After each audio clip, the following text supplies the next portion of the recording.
Yes, sir. Welcome back. Welcome back. Welcome back to another live, man. I know we haven't done one of these in a while, but I'm so excited to be back. It's been a busy summer. A lot of us engineers have been out working and doing our things, but I'm so excited for this particular live, man. Listen. You have no idea how long I've been trying to get this guy to come on live with me, but finally we got him. We got him, and we have a lot of things to ask him, and we're gonna have a great conversation. We're gonna have a fun time.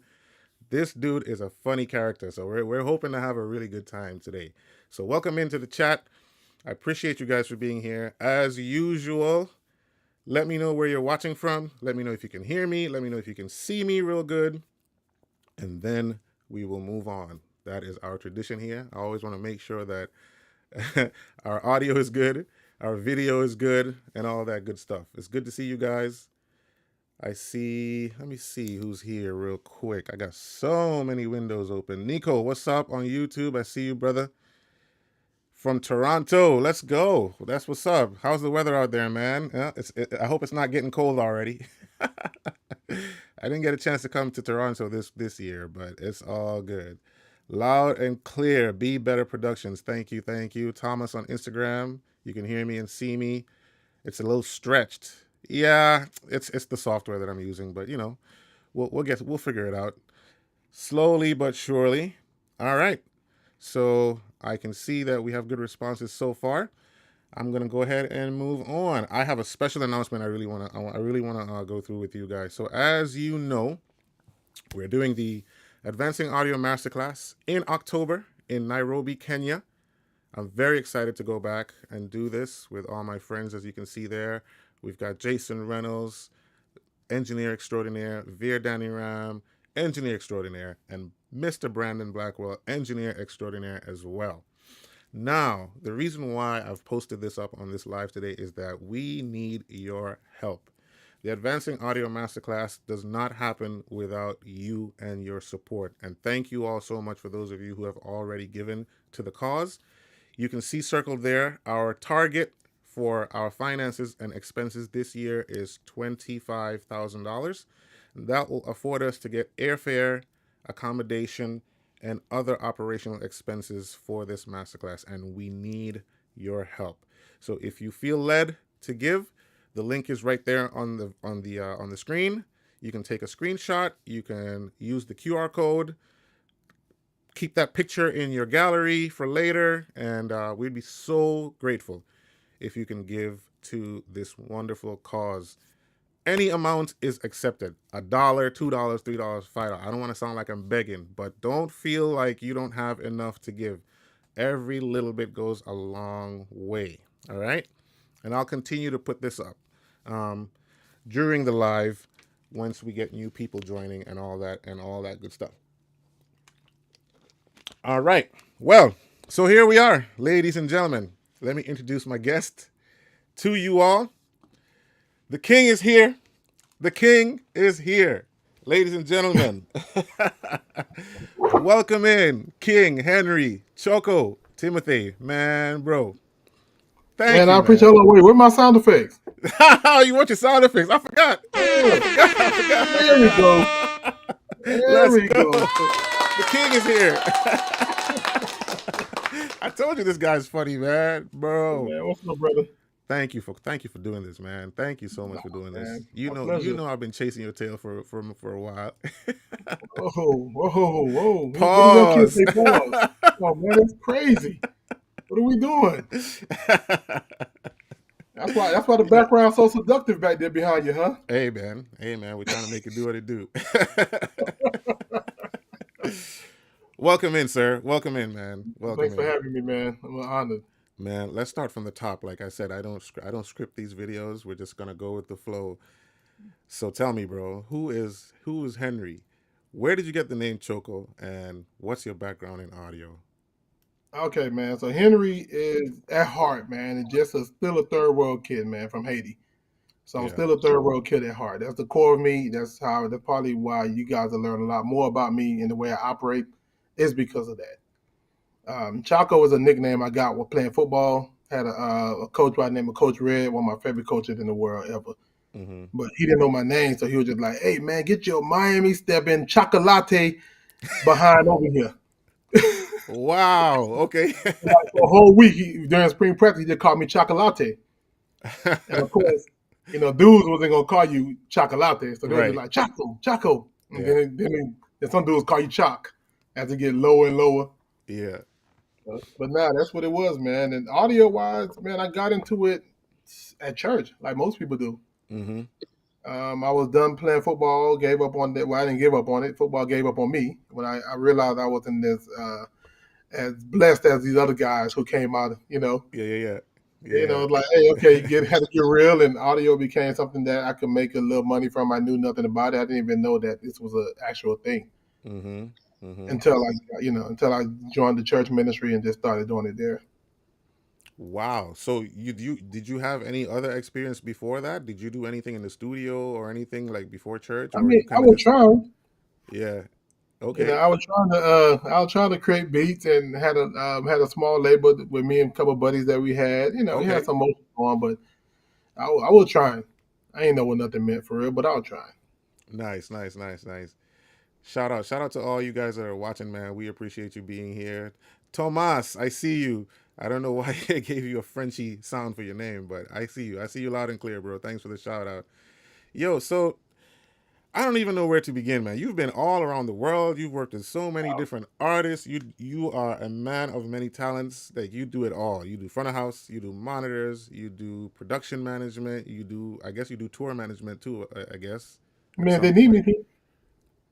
you do it all. So like, what's like your favorite thing to do, or what was your favorite thing to do? Because I know you transitioned from you wear so many hats. So like, Yeah, what's your favorite thing to do? I think it changes, honestly, man. I mean, so like certain shows I like to mix. Mm-hmm. I like to mix when it's easy, Okay. right? Like if it's a show that is not a lot of pressure, it's easy to mix, and I can go out there and do front of house and just kill it, and I, Yeah. I enjoy it. Then I like to do that. Yeah. Yeah. I still enjoy doing the production managing. One, I get to hire people and put people on, and two, kind of like create the whole thing for the artist Mm-hmm. that I think a lot of them lacking, and to put good representation out there for us Yeah. as black men, Yeah. because there's not a lot of us out here. So, especially in those positions, so I do like that also. So that part I really enjoy. That's really true. And That's then really true. monitor engineering is just like, man, listen, that's the bread and butter. Like, listen, I Yeah. can go out here and I can do anybody monitors and I'll be all right. And Oh I yeah. made the artist happy and I know I'm good. That's why the enjoyment I get from that. Facts. Yeah. Me too. Me Yeah. too. I really enjoy being on stage with the artists. I love it. So let's kind of go back to when I don't know if you remember when we first met. Do you remember when we first met? Yeah. What was we was at we was here in Atlanta, It was here in Atlanta. the Yeah, it Maple House was. Amphitheater. Yes, yes, yes. It was Yeah, at I Maple remember House that. Amphitheater. I didn't want to talk to you about that off the stream. I wanted to kind of surprise you on that. Yeah, it was.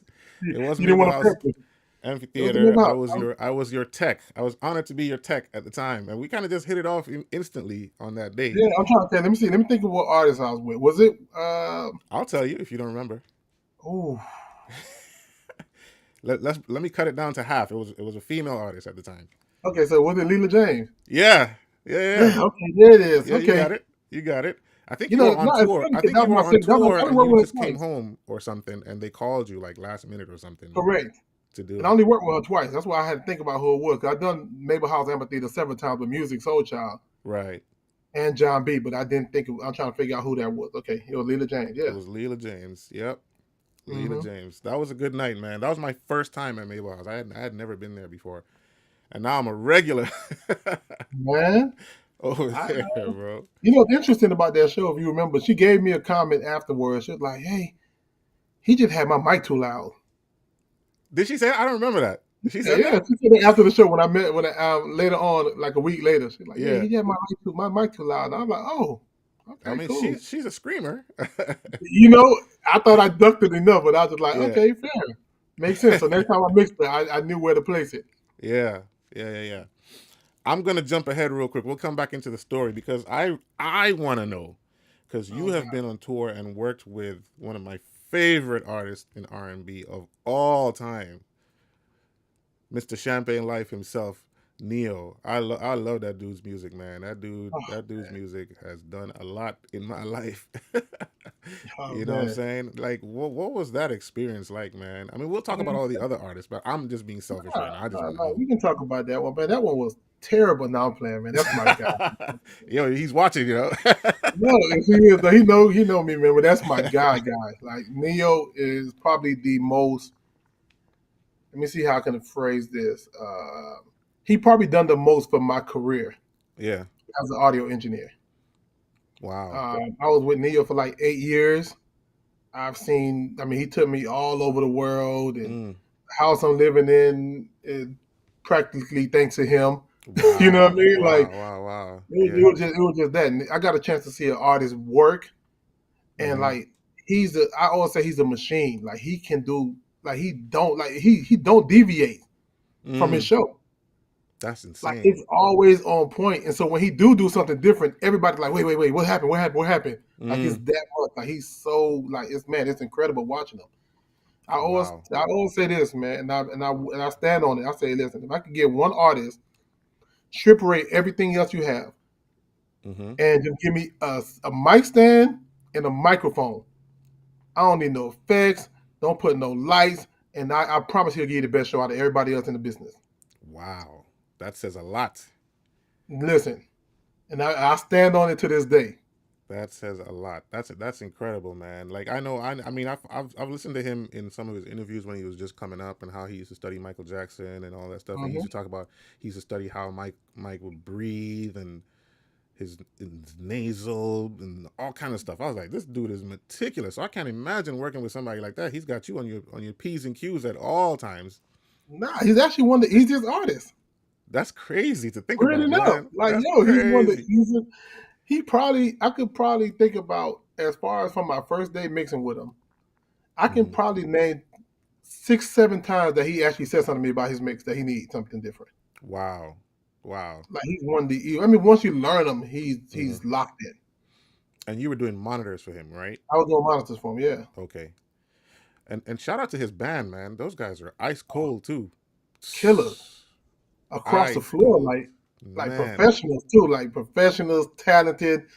Like them Yeah. guys are so talented. I didn't realize it. I mean, I knew you know the names, Mm-hmm. and you know how great these guys are. The Matrix, right? You know them, and you like, okay, yeah, these guys are great, man. But then Mm-hmm. we did a rehearsal one time, and I swear, I go to the restroom, come back, and every guy has switched instruments. Wait, what? Yeah, so they play the music, right? I go to the we do rehearsal. I go to the restroom. I come back, and everybody had changed instruments, and I didn't know being in the restroom that they changed. That's These crazy. guys were that talented. Wow. Yeah. Wow. That's insane. That's insane. So I'm gonna open the floor for questions. If you guys have questions for Henry, drop them in the chat. We'll get to them as fast as possible. I want to know when you first got into audio engineering, whether it was in the church or in touring and all that good stuff. What was the first console you remember getting your hands on back in the day? The Yamaha LS9. Ah, okay, Yeah, the 16 channel one. okay, okay. Yeah, that was my baby. I was responsible for bringing that back to the storage Yeah, every Sunday because the church was remote. okay. I would have to bring all the gear back to the storage, and that's kind of like how I learned how to do everything. I kind of learned how to ring out microphones because I'll bring back a speaker, that Mm-hmm. console, an XLR, and a mic, Mm. And just did your and own that's how. homework. That's how. Just Yeah, figured it sat out. there all day in the garage and then, like put the mic right on the thing and trying to figure out what frequencies which to learn Yeah. frequencies. Yep. That's how I did it, man. That's how I started. Learn how to set a gain and everything just on Yeah. that console. And that was before you can see your frequency, right? So you had to Oh learn. yeah, I Yeah, couldn't see you nothing. had to learn by ear. See the frequencies. I mean, and then coming from somebody who they had no audio background at all, I just kind of Yeah. like, okay, what makes sense? Uh huh. I learned, okay. Now, matter of fact, I got this book here. It happened to be upstairs, right? Yeah. It's called Audio Made Easy. Okay. And it say how to be a sound engineer without trying. But I remember reading this book, That's and like an that's what audio engineer for dummies kind of yeah, kind of book. absolutely. And that's kind of what got me going. I had to read that book and then go apply it on that LS9 with a microphone and a Wow. speaker. That's And that's it. crazy. So you didn't even go to college or nothing for audio, None of right? it, man. Listen, That's I needed some money, bro. I was working at a supermarket. I was making like 200 a week, okay. and then I started making. that on the weekends, just doing like small DJing gigs, and with Yeah. pretty much that console and a laptop and an iPad. Oh, so you Like, were the DJ too? yeah, man. Oh, let's go. I didn't have Serato. I ain't had no Newmark, nothing, man. I was listen a laptop and iPad and a Yeah. microphone and the speakers. I just knew how to set up that. Hey, that's what you call self-contained, sir. Yes, sir. That's how I made my money. Shout out to that church. Yes, indeed. That's crazy. And then progressing from there, like what was your first, if you can call it professional gig when you got in like with an artist and stuff like that? Did you start First like one local? Did you do local artists in the I area? did. Well, I did some stuff. I did a band called a Jukebox. We were doing some stuff at like Justin's and Mm-hmm. little stuff around town, and that was the first like. And then I did a corporate band. Okay. That was kind of like my touring thing, my first Mm, touring one for real. yeah. If I believe correctly, yeah, I did a corporate band. I remember, yeah, it was my first touring one because I bombed my first show. Oh yeah. Yeah, man, they had outboard gear. And remember, I did you the Oh. LS9, Oh so now they man. had like Yeah. the amps and the outboard compressors and their stuff with their consoles. And listen, I ain't know how to set none of Uh, that stuff. it's a Man, trying whole to new. work my ass. And I remember the artist, I love her to death. Her name is Anita, good friend of mine now. But I remember she gave the whole band high fives and then looked at me and walked off after the show. Oh. Yeah. That's And called then I had to growing drive. pains. Yeah, I had to drive home like 4 hours on the van with them. We was in the van. I had to drive home like 4 hours, man, in the van with them after you just Ooh ruined the whole wee. show and nobody likes you right now. Yeah, yeah, yeah. Oh Man, my god, I got tears coming out of my eyes. That's man, hilarious. listen, bro, I would never forget that. I bombed so bad, bro. I didn't know what nothing was. Hey, but it's growing pains, man. It forces you Uh, to grow. You know what I'm and you saying? know the crazy part about it? That was the first Uh-huh. time I got a real paycheck. They asked me, they're like, "Yo, man, what's your rate?" And I was like, "Yeah, man, 300." Oh yeah. Okay. Okay. Like in the nightclubs, you were making $100. You was probably me and my brother was probably splitting $200 between two people, Yeah. bringing in all the gear and everything. So I was like, "Yo, 300." It was like, "Yeah, cool." So Easy. I was excited about that, man. And I went out there and oh my gosh, man, ruined my whole self up. Oh man, there's Yeah. some questions are starting to come in. Nico on YouTube was asking. Let me see if I can find it. Where'd they go? Have you ever worked in corporate AV at all, or you just went straight into pro audio with Oh music? nah, man. Corporate AV, definitely I've done it.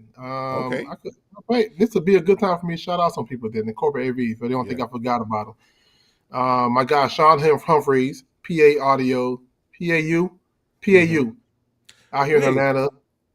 he just hit me up the other day. I'll talk to you about that Yeah, offline. great Yeah, brother. he literally Sean just hit Sean me up looked like out for years. yesterday. That's Yeah, crazy. Sean looked out for years, man. Michael Coswell from Yeah. Mathis Production, AEE Productions out here. Taylor Made Productions. Like, yeah, I've worked a lot of corporate stuff out here, man. I Wow. have. I have. I did not know that about you. That's crazy. Yeah. Yeah, I mean that's how I was making my living before I started touring. I was doing church and I was doing corporate. Like when I left the gross supermarket, that's how I was making my money. Wow. Yeah, I Man, mean setting up warehouses. it's Yeah, interesting bro. to learn the history of all these guys, man. That I would have never seen you work in corporate AV. That's Yeah, crazy. see, that's what people don't know. People see like now, and they don't realize that you Yeah, got to start somewhere. Like I remember with my guy Mark Howard at AE Productions, we yeah. went to Mark, and they were the biggest black-owned production company here in Atlanta. And I was like, Mm-hmm. man, I got to get on. I don't know much, and we went to Mark, and I was like, Mark, listen, teach me how to do audio. I'll help you rearrange your warehouse. Mm. That was the exchange. And Wait, so, say the important part. Say the important part for what was free. that? For free? Oh, absolutely for Yeah, free. yeah. Not a dime. That's the part Driving that to Atlanta on my people don't own know that. dime, and I was making. I think at that point I was making like $250 a week at the church, Mm-hmm. enough to pay my rent. My rent was like $600. Had my car paid off. You know what I mean? So it was Mm-hmm. like, yo, I'm coming in for free. I'm gonna come in Monday through Friday, 8 a.m. Well, not it was 9 a.m. to 4 p.m. like a full shift. Yeah, And I yeah. was just in the warehouse, just helping him work and rearranging stuff, putting equipment here, that wrapping up cables. And then it got to a point where he was like, "Hey man, listen, man, I fell short on my deal. I didn't I didn't teach you any audio, so I'll put you on payroll." You know, Nice. getting paid doing that, man. So yeah, man, listen. And then they had me driving. I still wasn't doing audio. I was just driving and help. I was helping the driver drop the stuff off and set up. Okay. Okay. That's it. I still wasn't doing audio. Look, I tell young guys all the time. I don't know. You see, I don't know if that still applies to today because everybody just wants to jump in and just go be an Oh yeah, engineer right no, away. But you know, I always tell guys who ask me how can I get in my local area. Da, da, da. I said just go to a shop, go to a warehouse, and just ask them to come in and just because when you go to the warehouse and you work in the shop, you get to see, touch, and feel all the gear. correct. You can even ask them if you want to set it up. If there's nothing happening, set it up. Work just like you did with the LS9s. Put a microphone in there, get a little speaker on there, figure out how to use EQ, compression, ring it Yep, out, all that good stuff.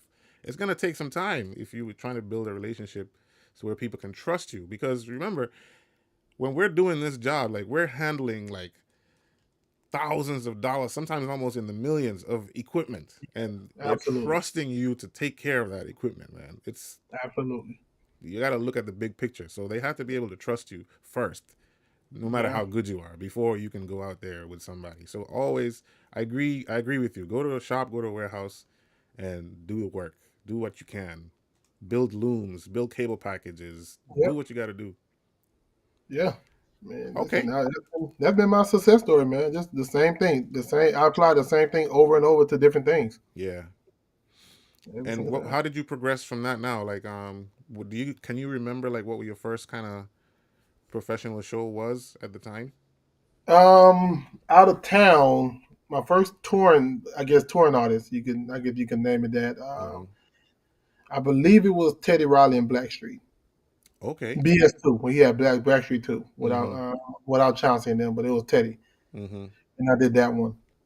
I ended up getting let go by that one too. That's weird, but it's funny. But yeah, I got Mm-hmm. let go also. It sounds like you went through a lot of growing Well, pains. that one I didn't do bad. Okay. I was actually doing good. I was doing real good on the gig, and I was new, but Mm, I was still doing real good. They had the PM5D for most shows, okay. so I knew that because I knew the LS9 and the M7. Mm, So the 5D was easier to convert to. I did that, and I kept on. And I did the monitors good, and but then I left to go do a show with Music Soul Child okay. because Teddy them had a show going to like UK or something, and they wasn't bringing me with them. Okay. But then I was like, oh, cool, man. Let me see what it's like working with just one artist instead of four artists on stage. Yeah. Yeah. I did a show of music. The guy that came in to replace me knocked it out the park, and it was that, hey, man, listen, uh,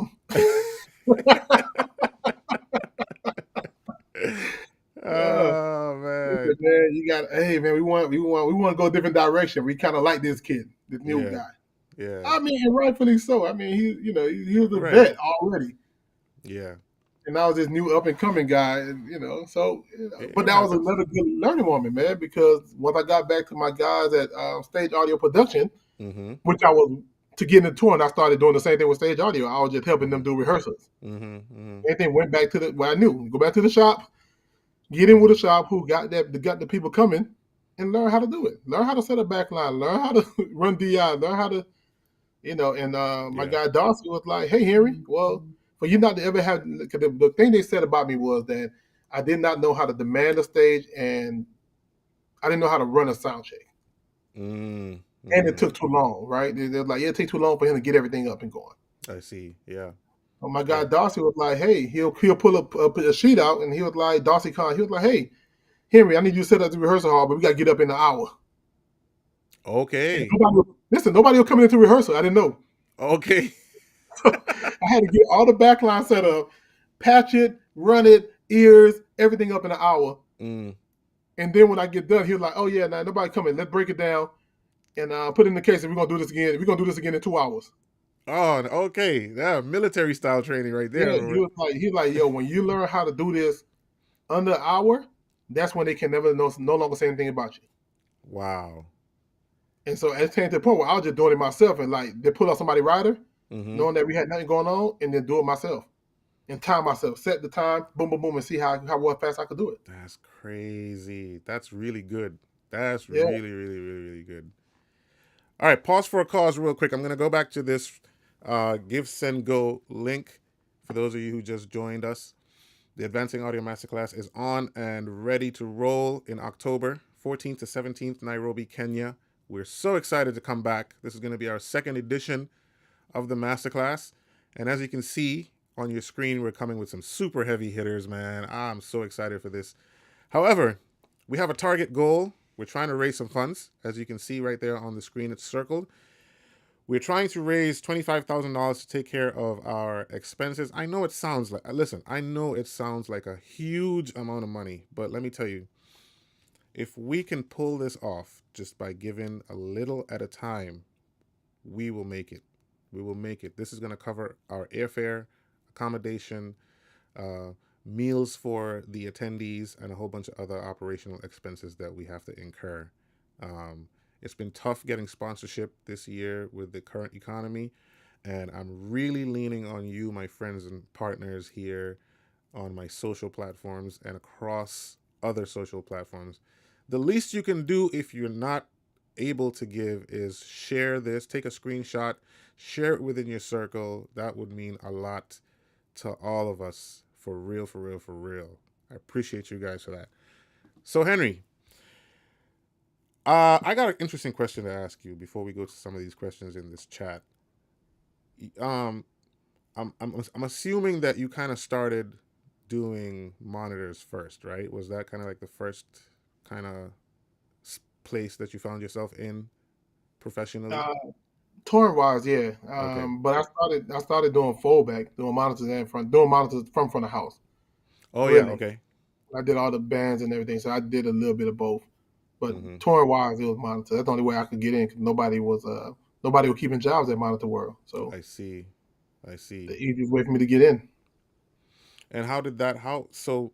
Starting off with that, how did that prepare you to like end up doing front of house again after being in monitors for so long? Did it feel kind of weird going back out to the audience after being on Nah, stage, or was it just an easy nah. transition? It was easy. It was still mixing, man. I tell people, man, doing monitor, you have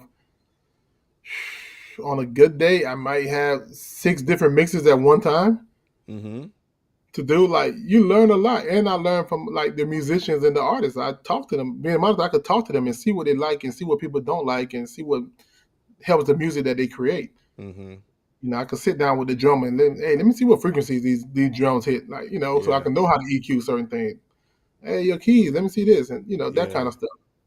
Oh, I got to tell you something I never told you. When we did that show at Mabel House, I learned Yeah. something from you. You were on the SC48, right? Okay. And you came in. I had the console ready for you, and you took over and you did the sound check. And when you were EQing your drums, you did what studio guys do, but you did it a whole lot faster. You were sweeping through. You gained up your EQ and you sweep through it. You found the fundamental frequency and you did what you needed to do real fast. And I was like, oh, okay, okay, okay, okay. I'm Yeah. learning something here. I need to improve. I need to get faster because you were moving. I was like, okay. Tell Yeah. me about that. Like, how did you develop? Like, did you just develop your ears to kind of figure out how you wanted to do things, and how did you learn that technique? Like, you were just going through them EQ wise. Like, Well, I know it was a my one off, so I know you were kind of like trying to be quick to make sure that everything was being done on yeah, no, time. I think I work like that anyways when it comes to like stuff. My brother always told me he was like, man, don't never have them waiting on you. Yeah, And it was a good monitor advice. principle, right? Because normally the everybody waiting on the monitor guy. Mm-hmm. He'd always be like, yo, never let these front of house guys be waiting on you Yeah. because they'll be blaming it on you after a while, right? True. When it took 15 minutes on a kick, and Yeah. it's time for the artist to come on stage and the band's not ready because they only did a kick. Mm-hmm. He's always Mm-hmm. be like, no, don't let them wait on you. Have your stuff ready and know how to do it real fast. That's great. That's And so great that just how. advice. And then Agreed. and as far as EQs, I just go off of what don't sound good to me. Yeah. So I don't try to go off of like what people say. Mm-hmm. I just go off what don't sound good. Like if I hear something that don't sound good, I'm gonna find whatever that is that's bothering me and bring it down. Yeah. And that's normally how it normally helps me out when I'm mixing front of house and monitor where it's like, oh, because now it's a pleasant mix. Yes. Agreed. And that's what I try Agreed. to create. I try to create a pleasant mix every time I mix.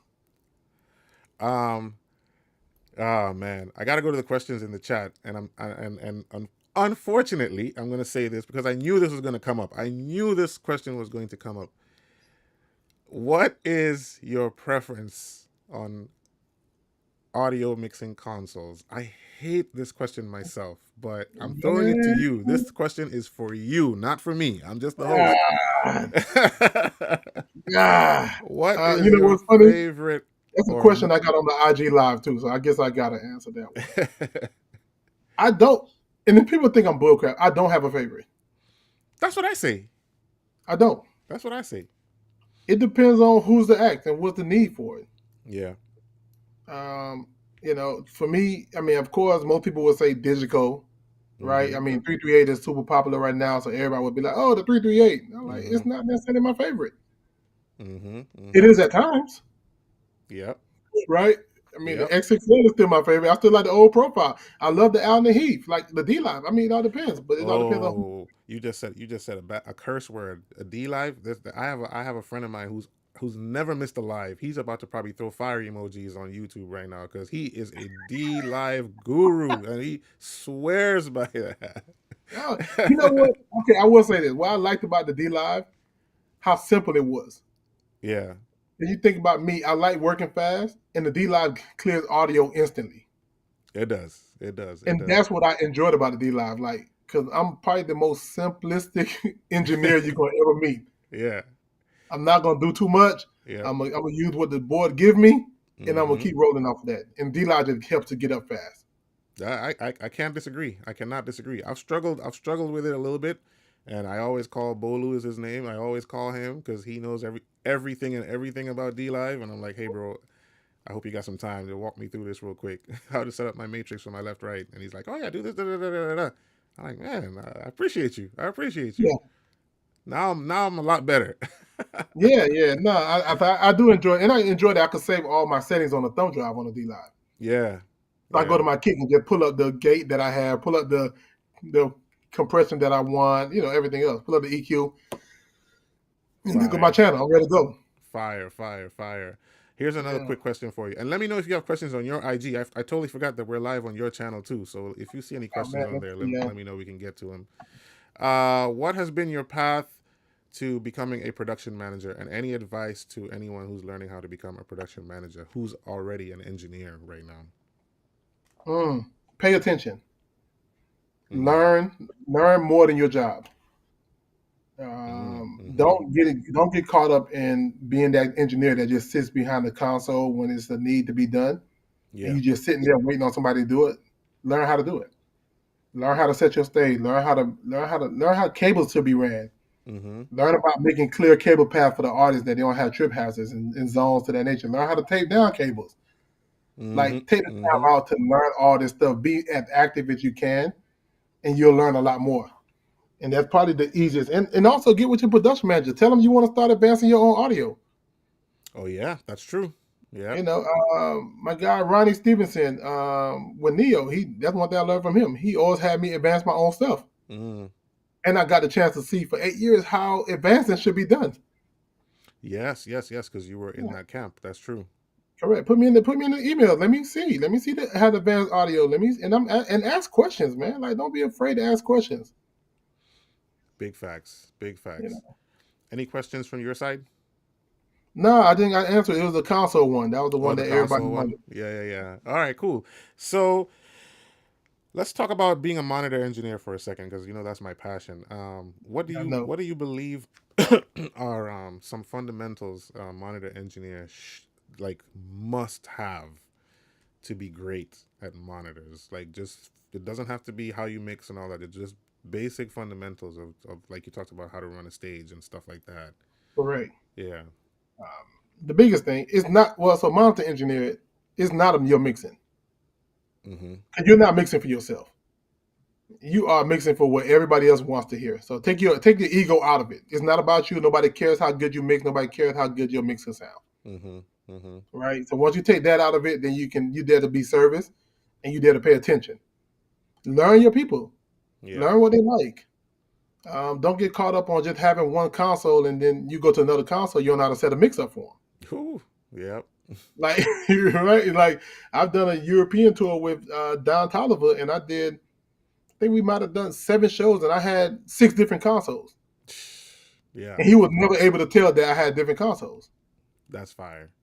because I learned what he liked, and I paid attention, and I took notes, and and I listened to him, and just pick the artist's brain, pick everybody's brain. Learn your RF, Mm. learn Mm-hmm. RF, Mm-hmm. learn how to do the PSM 1000, learn how to use it with Shore Workbench, without Shore Workbench. Yes. Um, learn the Wizzycoms, learn the Axioms, learn the Sennheisers, whatever you use, learn it. Yes. Don't depend on nobody else to have your stuff correct for you. Learn how to patch.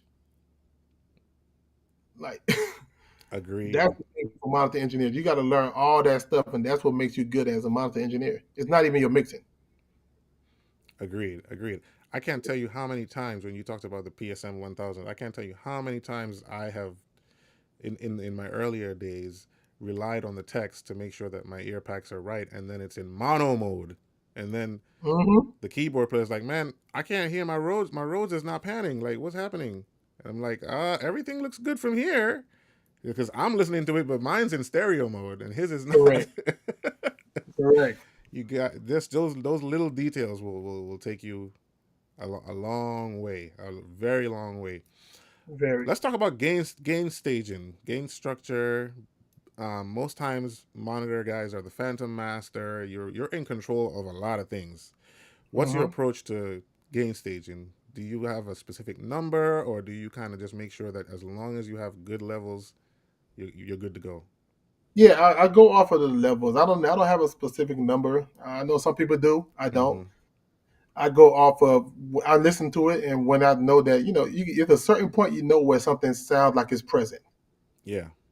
especially in ears, right? When you have ears, Mm-hmm. it's a certain point where like no matter what you do, it's not going to be present until you get to a certain level. Then you realize it's present, and you're like, okay, now I'm at a good state, Yeah. and that's where I get to. I get to that point. My game sharing.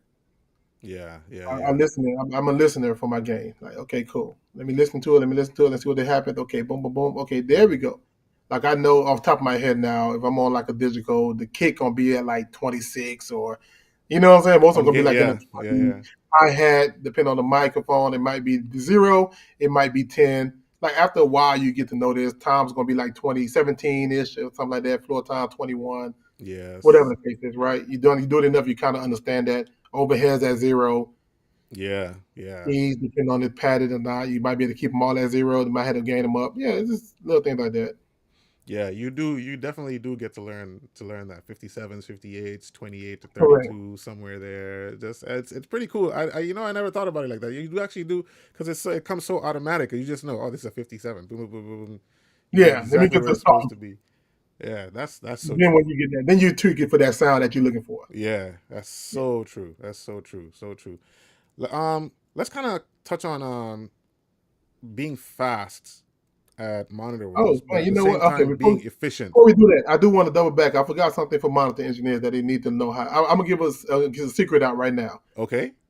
Learn how to pay attention and remember that the artists rely on you to know if they're doing good or not. Yeah.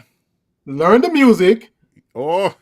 and bob along with the music when it's good. When the artists look back at you, they feel within themselves that okay, he's rocking.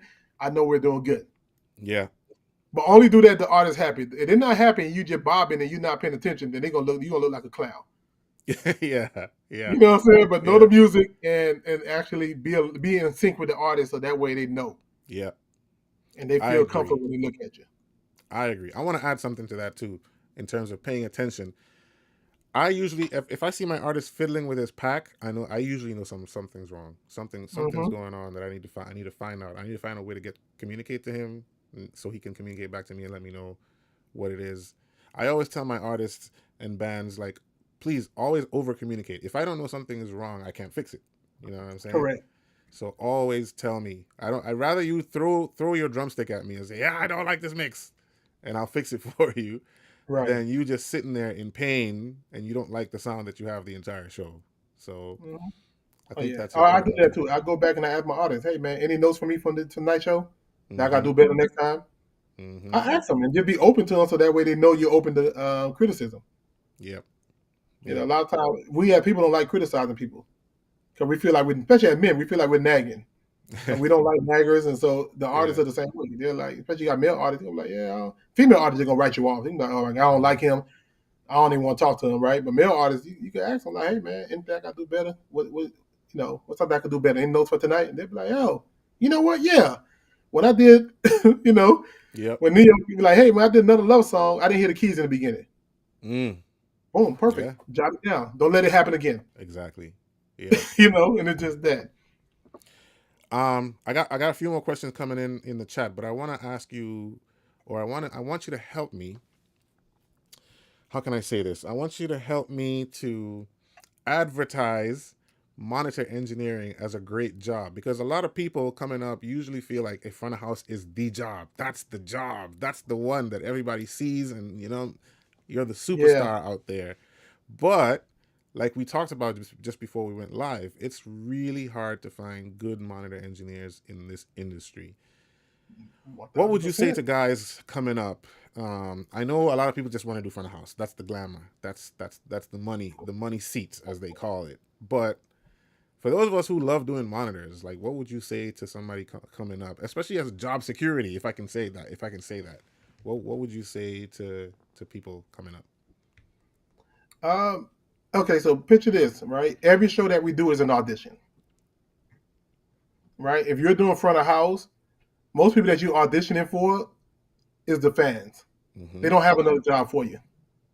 Mm-hmm. Mm-hmm. When I'm on stage and I have four band members, I have a backline tech, I have an artist, I have management, everybody who's there, I'm auditioning for at least 8 people right now.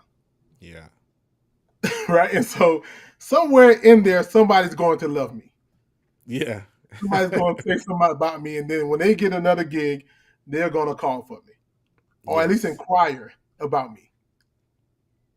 Right? Facts. And Facts. so, yeah, most people run away from that position because they don't, it's different. Mm. You gotta have the right personality for it. You gotta be calm. You gotta be able to take the pressure without breaking. Because you can't Mm-hmm. let them see you fold. You let them see you fold, it looks like you out of control. You look like you don't know what you're doing. Yeah. So the engineers, man, get on the monitor console. Keep it as simple as possible. The least amount of steps to troubleshoot is the best for you. Yes. Don't go adding stuff just because you've seen somebody else do it. Yep. Do what you're good at. To be comfortable at wherever you're at. Be comfortable at that level, Yeah. and just get better at that comfortability. I literally just had something like that happen to me. When you talk about do what you know, do stick to what you know and what you're good at. Mm-hmm. So like I substituted on a gig recently, and the engineer was telling me, hey, you should I usually build a bus for this and this and this to just make sure that everything is balanced for the lead singers, da da da da. And I was like, man, that's a really cool idea. I'd love to integrate that into my workflow. But it's my first time with this band. I'm substituting for you. I don't want to ruin your name and saying that they sent a bad engineer out there for you. I'm going to stick Correct. to the way I know how to do it. It might take me a couple more steps to do it, but I'm going to stick to that. And it got me through. And then I called him after the show and I told him, "Yo, I got through the show, but I really love that idea. I'm gonna go somewhere and see if I can get a console up and figure out how to do that, because it's gonna make me a lot faster. And I appreciate you for that. But I couldn't use it on the show because it's not something that I knew I'm used to. Right. You know? Yeah. No. Absolutely. And I mean that's one thing I always try to stick on, man. Like I Mm-hmm. remember a show. It's when I remember a show I did. I was on the profile for the first time. Mm-hmm. I remember I said I had I was working with that sound company, so they had a profile, so I was able to set it up. Yep. Boom, I went through. I went, man. I put so many plugins on this. I put the smack on this. I put this type of verb that I want. I put this, and I put all this stuff on there. Now I'm ready. My show file was built, and I knew I was gonna kill them. I get to the show, and that console did not have any of those plugins on it. And when I say, man, I felt so crazy because I was chasing my behind all night. Oh man. That's when I learned that lesson. Like, oh, you know what? Stick to what you know. Yep. Add on stuff as you get better. Yep. But when you have to be in the heat of it, man, stick to what you know and Yeah. get the job done. Keep it simple. Keep it super Yeah. simple. I totally agree. I got to get to these questions in the chat because they're starting to pile up. So here's one from Tim 221079. Whew, it's a long name. Tim was asking, what tips can you share when front of house and monitor have to share the same head amp for the rack. So basically, gain sharing. That's an interesting one. Get an engineer you actually like. Yeah. Biggest tip. But if you don't have that, you don't have that ability. You have, I would say, lead the game at Monitor World, Mm-hmm. because you're closest to whatever's going on. Yeah. So if they have to change microphones or something to that nature, it'll be easier for me to know that I'm going from a regular 57 to a beta 57. Mm-hmm. So I would be quicker to change the gain up because front of house only they can't see it from there. Yeah. Yeah. That would be the biggest thing, and don't overgain it. Allow Mm-hmm. them room to be able to work on their trim, and don't make sure it don't distort for them. So if you do have control over it, Monitor World, get it. I don't care if you got to work off the compression to add more volume for your stuff Yeah. or That's that. off Yeah. the Okay. trim, but keep Yeah. it to a point where it's not distorting for front of house. Yeah. Yeah.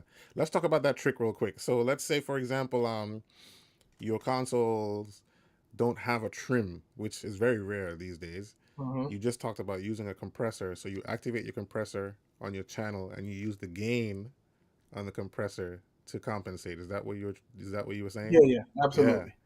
Yeah. So there's a cool little trick for you Yeah, guys out there.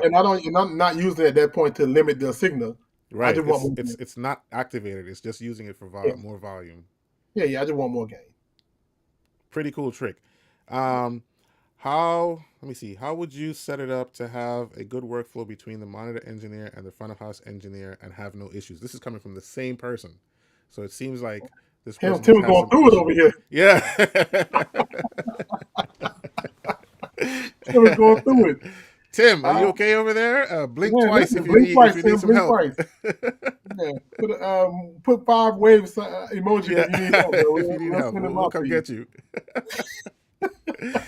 Oh man, Tim, How you set man, up to have a good workflow between the two? yeah, Set up duties. I get you. Each person got to have a job, and yeah, sit down with your front of house engineer and talk about the game plan together. yes, The Giveon tour I did with my guy Malcolm Parks, and we both shared the same head amp. We both had D lines. We shared the same head amp, mm-hmm, and we had a their rehearsal. We just had a great power hour. You know, like, hey, bro, what you want? But okay, cool. How's this signal coming up for you? mm-hmm, You mm-hmm, know, how's this? Okay, cool. Okay, so when we on stage, here's the game plan. Then I'll get the wireless and the console built. You come on stage and just get the mics and everything placed. mm-hmm, And that's how when I'm done, when you get the front of house, I'll have the guys come build your front of house out for you. I'll make sure the consoles, you get the front of house, it's ready. I know I see the signals because I have head amp on it. So I know I mm-hmm. can see every signal and I know you're good. Yep, yep, And by the time you get out there after placing the mics, my mic and stuff will be rung out on stage. The ears and stuff be good. You'll be able to have that microphone, and now you can take as much time as you need to ring out the house with your microphone. yes. I mean, I kind of understand where Tim is coming from. We've all been there. You're working with a guy you don't really know very very well. Mm-hmm. Especially when it comes to stuff like feedback. You're doing the show and there's some feedback, and he's shouting at you on the shout, "Hey man," but not knowing that it's his front fills or something that's feeding back. It's not. Yeah, There's nothing on the stage that's feeding back, and there's that argument back and forth. Yeah, bro. There's my stage is clean. What are you talking yeah. I about? don't have any speakers. I'm all ears. Yeah, exactly. It happens. It happens. So I think building that relationship, because what I do usually when I'm like a venue tech or something and I got to mix Yeah. monitors for that artist, I always introduce myself to the front of house guy and we just build rapport from there so that we can trust each other and get through this show. You know what I'm saying? If there's Mm-hmm. feedback on stage and it was my fault, I own it. I was like, oh, that was me, my bad. Take care of it and it doesn't happen again. Because Absolutely. there's nothing like a terrible feeling when your front of house guy is shout on you. He's like, "Yo, I don't have this input. You told me it was 28, and now it's Yeah. 48." You know, Yeah. you're Absolutely. troubleshooting on stage and you didn't communicate to the front of house guy. Now he lost a saxophone or something, and now you know what I'm Correct. saying? Yeah. You have to over communicate. Yep, yep, yep, And yep. in monitor world, sometimes you have to keep the front of house guy honest and make sure that they're doing their job also. Mm-hmm. Mm-hmm. Because they're gonna come down, like you say, they're gonna start yelling during the show that they don't have something. Whereas before the show, when you're doing line check, they go on somewhere else. Yep. Like you gotta have those uncomfortable talks too. Like, hey, bro, I need you at the console because we about to do line check. I just want to make sure you have everything. So you have an Exactly. addition. Exactly. And Exactly. then if you hear something feedback, it takes forever. Sometimes they can't hear that. With crowd yelling and Yeah. being 100 feet behind back, sometimes they can't hear it. Sometimes you got to tell them, "Hey man, I'm hearing a little bit of 6.3. I'm hearing a little bit of 250. I'm hearing something comes down. So check it." Yes. Exactly. And Exactly. Here's another question for you. Oh, never mind. It's not a question. It was just a comment. It was just a comment. So Tim was asking about like if you're on front if you're on a Dante's network and you have you're sharing gain with front of house monitors and broadcast, who would take control over gain? I still say monitor guy. I still oh, say monitor guy. absolutely, absolutely. Like most of it gonna start at monitors. I mean, the patching goes to monitor world. Yes. So if I'm at monitors, I want control of it. Yeah. There just has to be an understanding between the three of you Yeah, that monitors is going to set the gain and that's it. Anything else is trim. Or if you do feel like you need to make a move and you're not at monitors, at least tell the monitor guy so that he's not tripping out when he looks at his input and his gain was at 15 and now it's at 24 and you're like, correct. what the heck Yeah, happened? and they mess up everybody on stage. Yeah. Yeah, no, and then another thing is a lot of front of house guys. Well, I ain't gonna say a lot. Some front of house guys. Not, so I'm a fader rider. I love mixing. I love mixing riding faders. Mm-hmm. I'm gonna utilize my faders and everything before I touch my gain again. Mm-hmm. A Mm-hmm. lot of guys are unity guys and they mix all their gain. I haven't seen that in a while, but you're right. Yeah, yeah, Yeah. yeah. I do remember So, seeing stuff like that. so somebody's a unity guy mixing up a gain. Next thing you know, your lead single might go from 0 to +10, Whew. and they have ears on, or you have wedges on stage. Like that's you might well be out of a job. Yeah. Right, because you didn't want to take control of it. No, I'm gonna take control of it, and I'm gonna Yeah. trust that I'm not gonna change the game. Yeah. Yeah. Big, big, big, big facts. Let me Yeah, scroll no. through here and see if there are any other questions real quick. Check your side and see if you got any Let me questions in see if your mind anybody as got well. anything or anybody I don't want to that I have miss. to shout out before I get in And trouble. yeah, yeah. Make sure you shout out your people. Before I get in trouble, let me make sure. Oh Yeah, man, I didn't even check my Facebook. Lord have mercy. What am I doing? You can tell I'm rusty yes, out I think I shout here. out some people. Let's see, I have family members on here. Oh, y'all do love me. I guess so, huh? Right. The only problem is I can't go back and see the comments on Instagram because the way it is set up, and I don't want to log on my phone. But it's all good. Yeah, yeah, yeah. I hear you. I hear you. But yeah, man. Oh, somebody have a question. Let's kind of talk What's about. my? They have a question, Brian. You might be able to answer this one for them. Okay. They say they want to know what's your target for system tuning for Monitor World. Are you going for flat, or is there a target curve you're aiming for? Whoo, boy, that is a very Yeah. controversial question. It depends on who you ask. So my perspective is man, okay, so I love it when I approach a show and I have the same type of wedges, right? The way I used to do it is pretty simple. I just tune out my Q wedge, get that right, and just copy paste across the entire stage. Yes, Easy sir. peasy. Easy peasy. When it comes to side fills though, I just recently started adopting doing a little bit of target curving for there because most of the time they would want like a front of house mix in their side fills. So I'd kind of approach it like a front of house tune.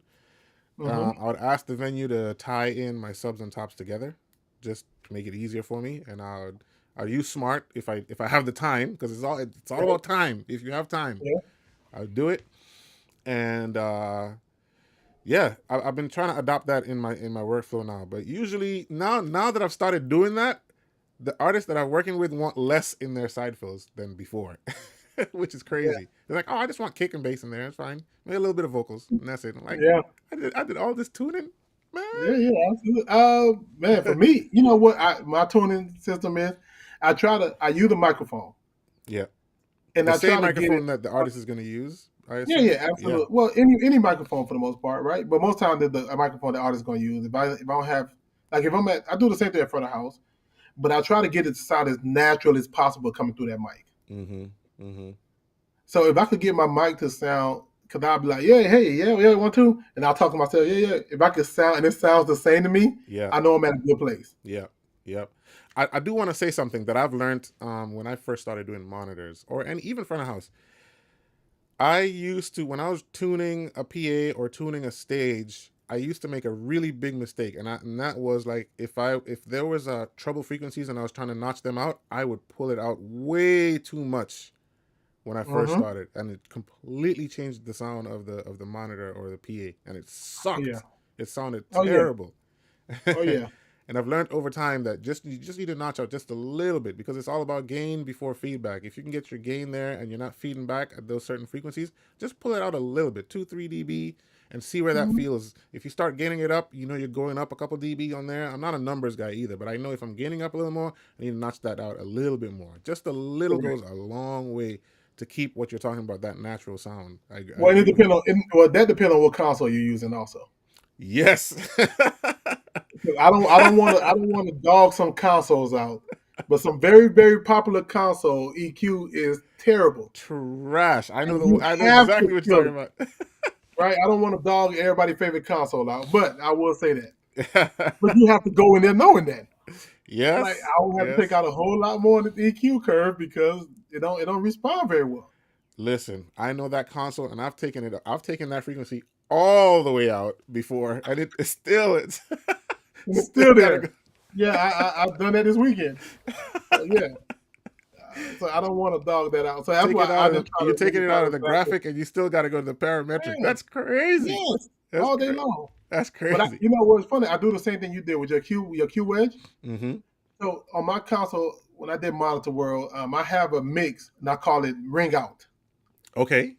So my Q wedge, I will actually put on the same output that I will put their regular wedge on. Mm-hmm. Instead of doing a Q trying to figure out the volume. Mm-hmm. So Mm-hmm. let's say it's output one, right? Most time my downstage wedges will be a 1 or 17, depending on what I'm doing, right? So Yeah. if it's 17, let's say I have areas 1 through 16, and then my mix is 17. I will put 17 and route it to that Q wedge also. Yeah. To that Q, that same mix is routed two different places, Mm-hmm.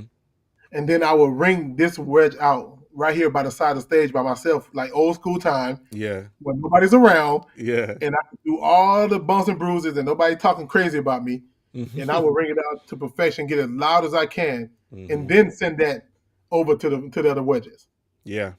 Yeah. and then I will save that preset based on the monitor that I have. So that'd be my starting point whenever I get to the show. So now when you do Right. rap shows and you're doing festivals, like me with Cardi, like we do festivals and we don't have a lot of time. You flying in Mm-hmm. and you jumping in. Sometimes I don't even have time. I know. Okay, what we got? Oh, okay, we got those wedges. Then we go through my presets, pull it up. I know I'm at a decent point. Boom. Boom. Boom, I and love that. that speed workflow. I do all my work on the front end Yes. before I come out to the show. I'm doing most of my work there. I'm building my show files. Mm-hmm. I'm saving everything. I'm knowing. I'm reading the show manual to see how they mics respond and the best placement for it. Like I'm doing all the early work, so when I get to the show, I can work fast. Yeah. Yeah. Yeah. And most people just see me working fast, but they don't realize that I don't spend 6 hours beforehand prepping for a show. Oh man, yep, exactly, exactly. And especially in today's world, like every top console has an offline editor. Like even if you don't have a show, build a show on an offline editor, and then when you get a chance to go to the shop, load it up Yeah, and work on it. Just keep working on it, keep working on it, keep working on it. I can tell you, I have so many versions of the same show file. I have the start, I have the sound check, I have the show, I have the show at another venue. It's everywhere. yeah. I used to do that too. Save per city. Yeah.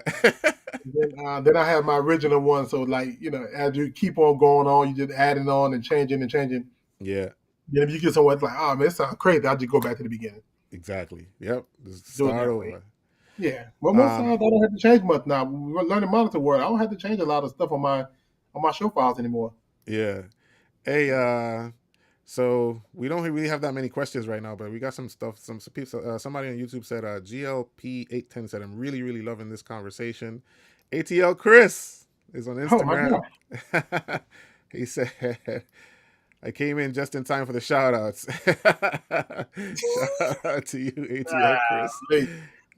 Hey, ATL Chris, we got to get you on the show, man. ATL Chris just came off of the Coldplay tour. Um, I think he was mixing the openers on that one. So, hey, ATL Chris, I'm gonna call you. We need to get you on the show for Yeah, Chris sure. Jimbo. Because I do have remember, a couple shout remember the outs. Coldplay tour is the one that had that viral moment. Oh, so Chris might have been the Yeah, one setting that guy up.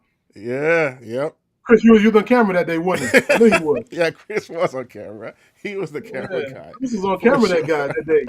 I knew it. Oh Man, my let me see. gosh. Yes, I do have a sir. question on my Instagram. Okay. Someone say, please share your must-haves for every gig at Monitor World. Whew. I don't know if I Ooh, have a must have. a thumb drive. Yep, that's a good one. A Golly. comfortable a bar stool would be nice. Yeah, A I don't bar, have a. Let me see. but I Ooh, stand most of the gee. time. Really, I just stand and lean on the console. Honestly, Yeah, I don't know. that's I a hard do. question, Man. Yeah, I don't know. I don't have too many must-haves. Well, you know what? I did the only rule I have at Monitor World. I like it empty. I don't like a lot of people around me. bro. Listen, that just happened to me on my last show.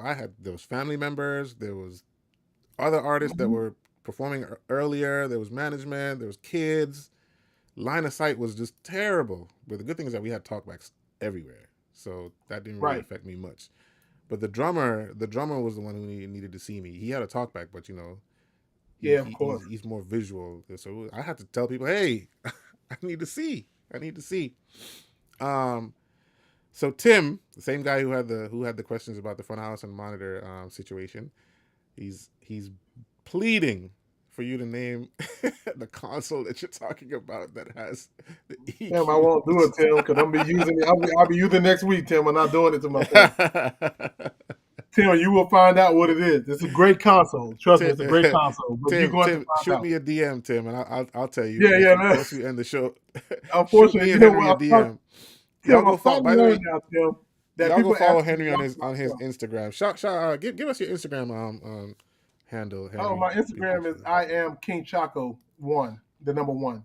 Y'all go follow him and bother him Yeah, no, I'll on answer it there, Instagram. Tim. But like, I'm learning that people actually watch my stuff, and I didn't know that watch it Yeah, companies and everything. I didn't know I was on anybody's radar until recently.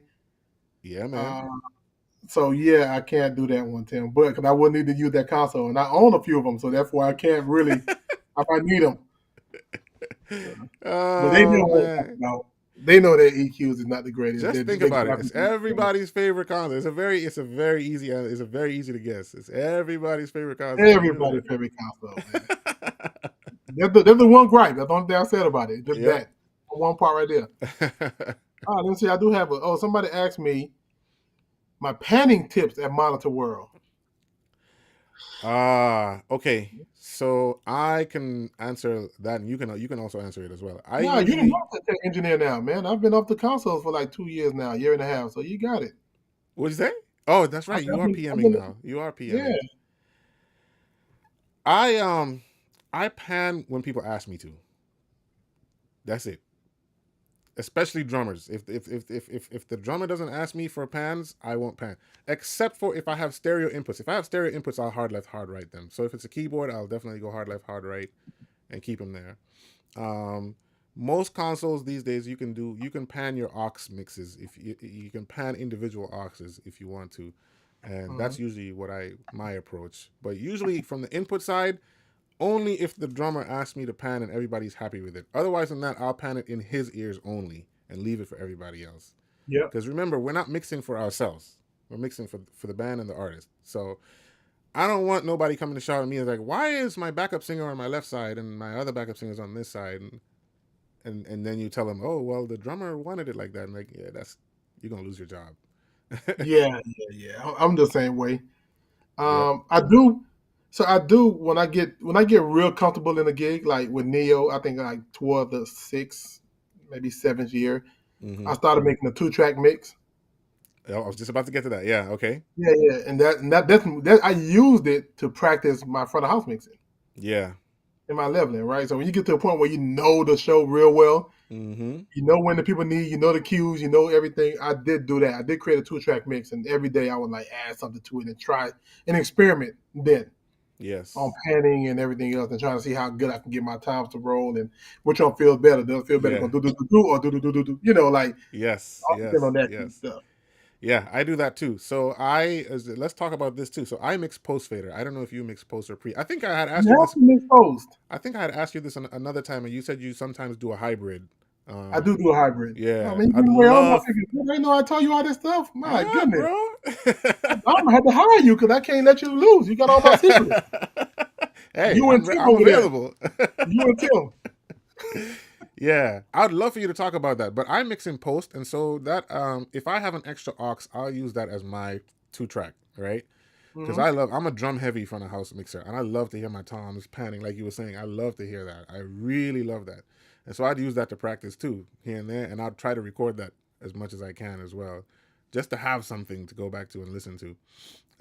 I've recently started adopting recording all the mixes, all the auxes for the Hmm. bands and the singers.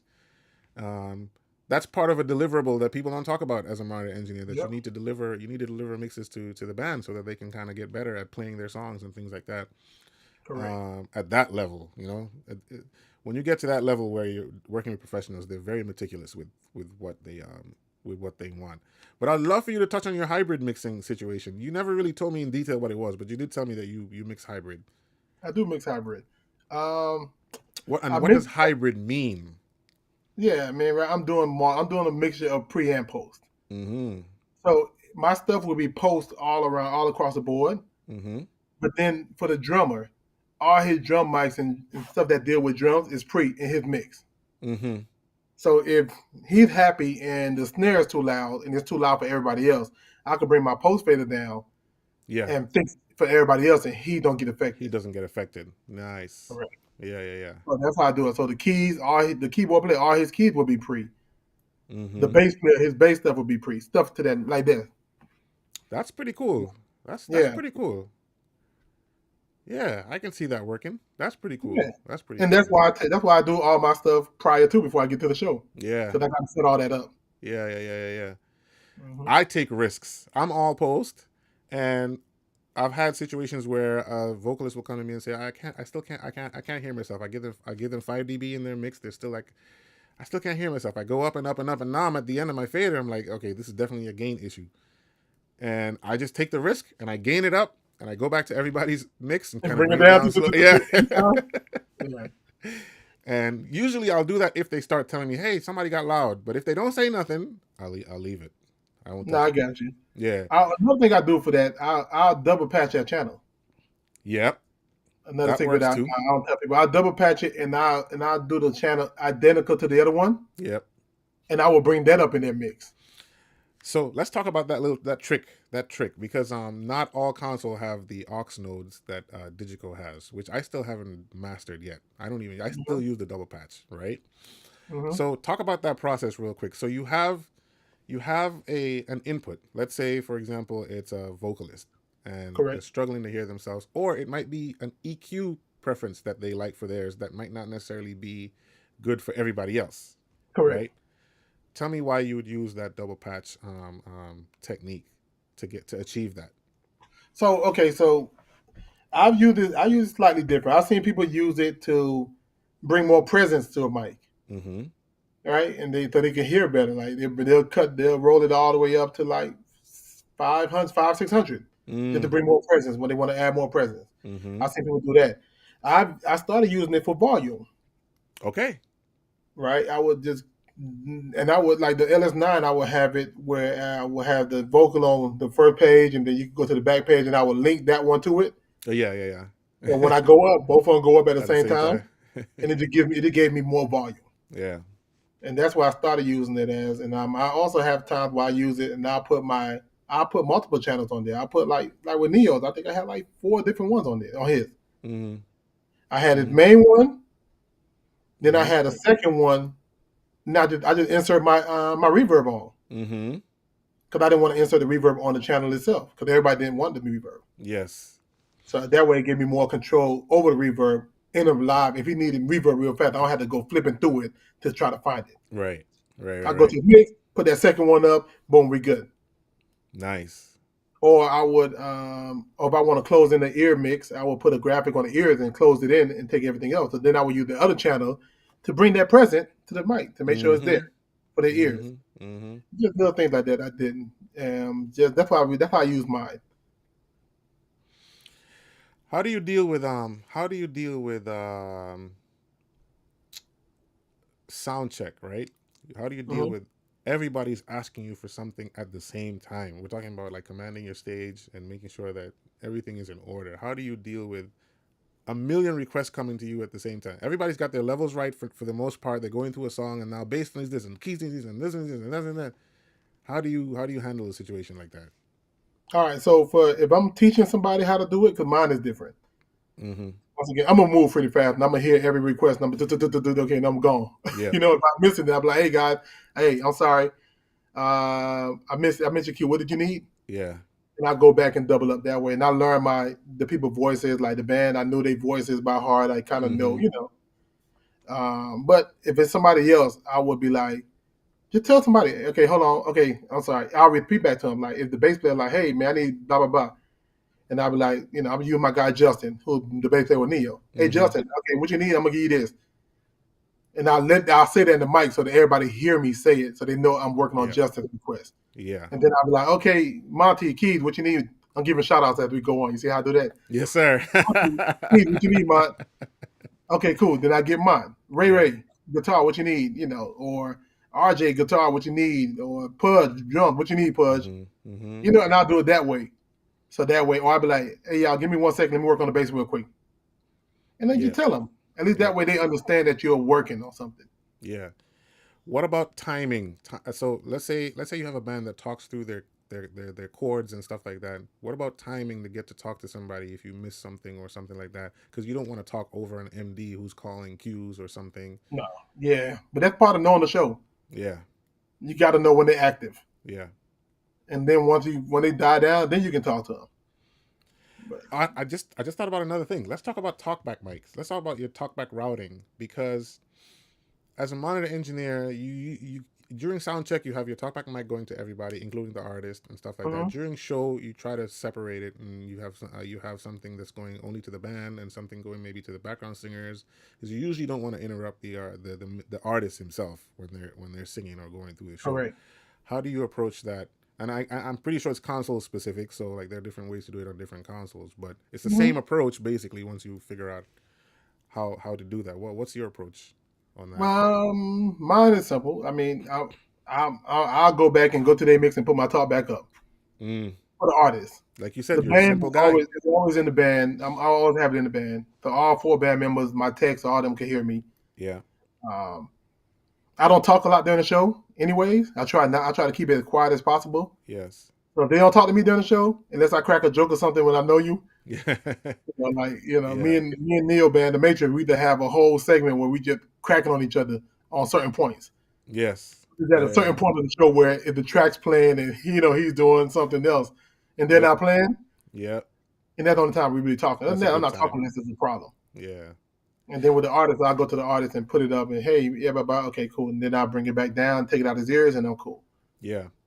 I Uh, think that's important. Not talking too much during the show because usually, like someone would say, like during sound check, I would talk back, like I say, "Hey, drums need da da da." I say, "I got you." Boom, boom, boom, boom. But then during the show, I try to keep it. I try to keep it quiet, and just they have to trust me that I'll do it for them when I hear them. If I don't hear correct. them, I'll adjust it. And sometimes they don't give you feedback that it's good. So you just gotta trust that. Hey, I gave him four dB of this, and he should be okay. If he needs more, he'll let me know. Yeah, and that's where eye contact becomes so good because you'll notice Yep. when it becomes good for most musicians. They'll be like, "Hey, I need more of this," and then they change their groove. Be Yeah. like, "Okay, I got it. There we Yep. go." Yep. You know, I usually like to say I have I seen usually like to somebody say do. got him. Yeah, He's I have good. seen somebody do. I'm gonna give away my guy. My guy Henry Nesbitt. He does a macro for each person talkback. So he talked to whoever we talked to. Yes. I've He I've does done that that. before too. Yeah. That's pretty cool. Yeah, I don't know. I like it. Yeah. So the engineer, the tech of me like it. Like I like it. And I think it's cool. I think it's amazing. I think it's genius. Yeah. But for my workflow, it'll ruin me. Yeah. Because I'm Yeah. so Yeah. hey, yeah, okay, cool, and put it back down and go about my business. Yeah. For me to be like, oh shoot, I gotta leave here, leave this to look at a console. Like Yeah. I hate keep my eye on the console. So that would probably ruin me. Yeah. Yeah. Yeah. Yeah. Yeah. But the I techie in agree. me, I think that's a genius move. I've done that before where I'm talking to somebody and I didn't realize I was on the wrong macro or something. Yeah, see, yeah. Like, This is not kind. This is really not working for me. I'm sorry. Yeah, I can't do it. It's too many steps for me. Yeah. When you're touring, and this is touring specific because it's usually probably mostly used in touring. Are you a? I know you said you're a simple engineer. You like to keep things simple, but you have a set list. You've rehearsed with the band. Hmm. Are you a snapshot type of engineer? Do you use snapshots at all, or do you just keep it simple and just go with the flow? I just go with the flow. I'll tell you, I like mixing, man. I like learning the music. I like learning when this need to come up and when this need to go down. That's just Mm-hmm. me. It keeps me entertained. Mm-hmm. Because monitor world, I mean, you can get stagnant and bored at monitor world at times, Mm-hmm. especially when everybody's good. When you're on tour and everybody kind of locked in. Yeah. If I have to use snapshots, I would. If it Yeah. calls for it, but if I get a chance to just mix, oh man, I'm going to mix 10 out of 10 times.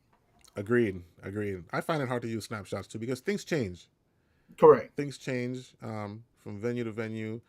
I don't really want to have to do the homework of updating snapshots all the time and all that kind of stuff. I just want to keep it simple and like you said, mix because that's the fun part of the show is when Yeah, you're mixing it. yeah, I and it gives it totally it gives agree. it real life perspective, man. Like if you can Yeah. mix something and like the band is doing a solo, and I could go to my lead singer ears and mix the solo in there like I'm doing. I think we lost Henry for a second, so we'll wait for him to kind of come back. Yep, you're back. You're back. Oh, You're man. back. All good. Yeah, what were you Okay, saying about your lead singer throwing yeah, something in the like lead if singer my ear? lead singer has like if his solo's going on and he's not singing, I like to Mm-hmm. go in his mix and actually mix the solos in there so he can hear them. Yeah, I like to, like you said, when you learn the music, I listen to how the effects are in the song. If there's a shouting part and there's a reverb throw or delay throw, I like to do that too. Hmm. If once I'm comfortable and he likes it or she likes it, I'll be like, hey, you mind if I throw? It sounds like the record. You mind if I throw a delay in there? Da da da da. And they're like, yeah, let's do it. And Right. and they love it. And they love it. Uh, John is saying this is a great conversation. Nico is asking, as a monitor engineer, this is a good question. As a monitor engineer, how do you handle your mixes if or when musicians have different brands of in-ears? I trust mine. Yeah. Trust mine. I can't go too far into like trying to guess their in-ear mix, and I trust what they telling me. Mm-hmm. And the thing is, in-ears don't change that much. Yeah. That's the thing people don't realize. Whether you get a $20 pair from Amazon or you got a 2,000 pair from another company I'm not going to endorse, Mm-hmm. it don't change as much Yeah, as I much as agree. people would think it changes. Right? It don't. It don't. It's all listening purposes. So I would trust the ones I have, Yes. and then if they tell me something off, then I'll trust their word and adjust it. Yes. Yes. Yes. Yeah, I've had monitor engineers tell me that they hate their drummer's mix. It sounds terrible to them, but to that drummer, Sounds that's what they amazing. love. They love it, and they're killing the show. Correct. and and it happens because like you said, sometimes when you get bored, you're cycling through mixes and listening, and you're like, I don't really like this mix, but it's not for me. It's for Correct. them. And you got to think, everybody put their packs on something different, Yeah, that right? too. So the drummer mix might sound terrible with your pack at on 7, Yeah. but then he got on 4. It sounds amazing, Yep. right? So it's not up to me to critique nobody else mix it. They happy with it, then I'm happy with it. Big facts. Big facts. Uh, couple more questions, and then we'll try to see if we can wrap this up. You got anything on your end? Let me see. Let me pull this up. Someone say send me that 2 track. I'll see if I have one. I might have one. uh, Someone I say does the console we are talking about start with a D? I don't know. no hints. No hints. I don't know if it does or not. I don't know. Start with a C. It has console in it. There you go. That's a hint I Ah, got for you. boy. No hints. No, couple shout outs I guess I got to do. I see Okay. Chanel Freeman, my production coordinator, is on here. Nice. Lola Designs, who actually created my necklace and my charm that everybody love. Okay. Lola Designs is on here. That's what's up. Uh, yeah, man. Yeah, I got a lot of compliments for that. Shout out to her. Beautiful. Beautiful, beautiful. Uh, Yeah, Mixing HD. Trina. No, go ahead, Shout go out to ahead. Trina. No, I didn't shout out to Trina because she said she knew me before I became famous. I'm still not famous, but yes. I don't know about that. On my side, Mixing HD. What's up, bro? He says, "This is good stuff. This is good stuff." I got a question here. What are you looking for in your ears? Huh? What are you looking for in your in ears to mix monitors? So I guess he's talking about, in terms of buying or purchasing an in ear. What would be best? Clarity, Mm-hmm. clarity. If I could listen to regular music on there and it sounds great. Mm-hmm. Now I don't like too much bottom end on my ears. I don't like nothing artificially boosted. Mm-hmm. But if it's flat and it's clear, then I know I can go with it.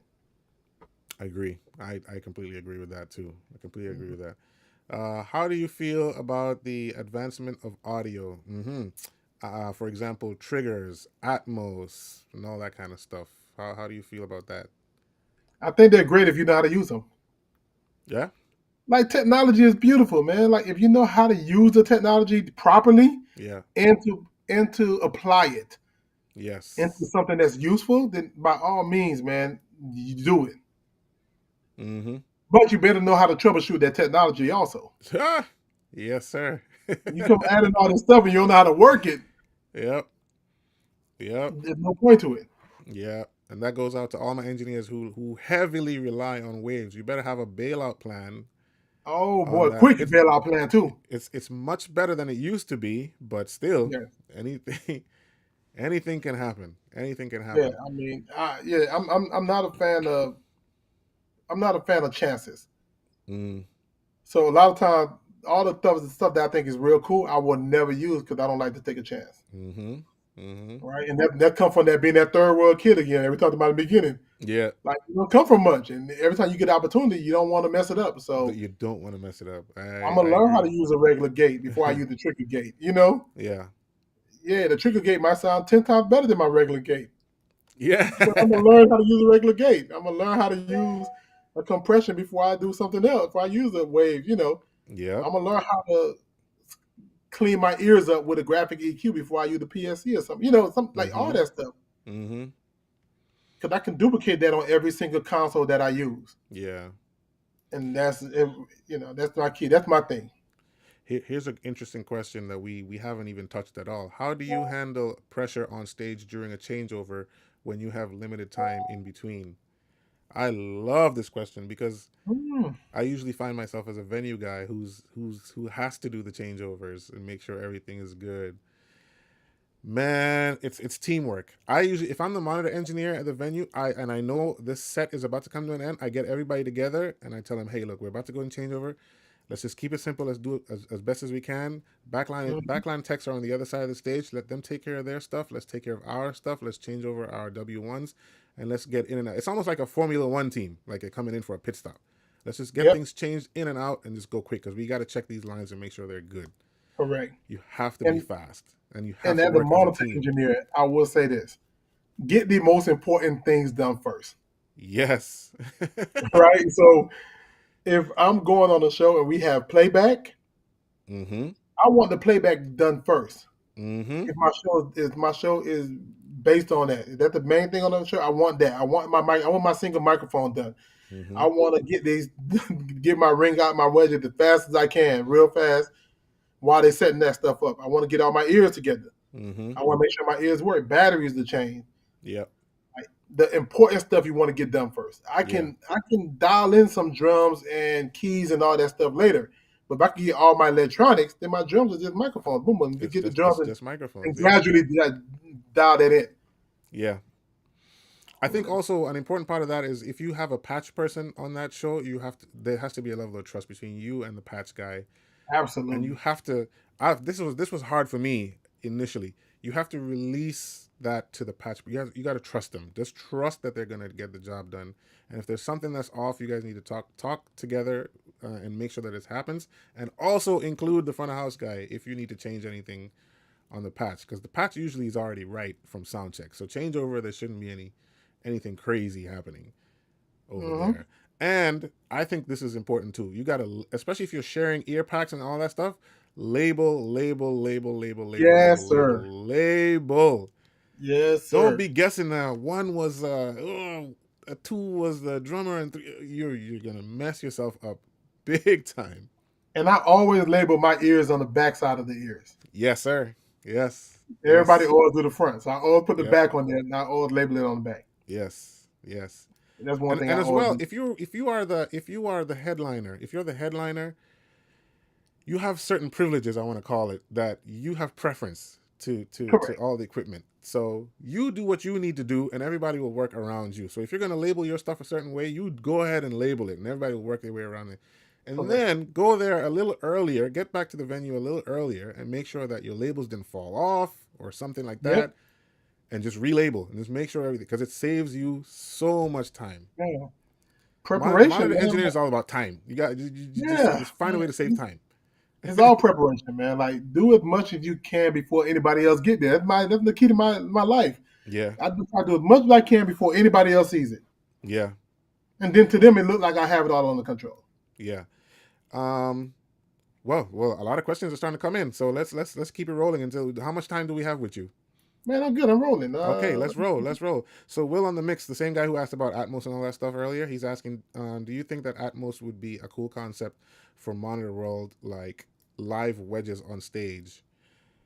So let me take that first as you think about it. I mean, Atmos is almost kind of already there with Clang technology on the Digicos, and most of the people who I've talked to who've used Clang say that they can never go back to stereo, and they've convinced their artists that this is it. And when the artists hear it, they're like, "Yeah, I don't want to go Mm-hmm. back to stereo anymore." So it's pretty much almost already there in terms of live wedges on stage. I don't know. I don't know if that will work because I honestly um we're lucky to still have wedges on stage today. You know what I'm saying? I don't think in the next 10, 15 years that we're still going to have a lot of wedges on stage unless you're working with a band that's used to it and just wants that. So the technology is going more towards personal in-ear mixing more so than just live wedges on stage. I don't know how I'd be able to handle that on stage because the stage is too loud anyway. Correct. You can't control your drum volume on stage. If you listen to Mm. a video recording of yourself at Monitor World, you're only gonna hear the drums for the most part, All day long. Nothing but smacking cymbals. away. So I don't know how that would work.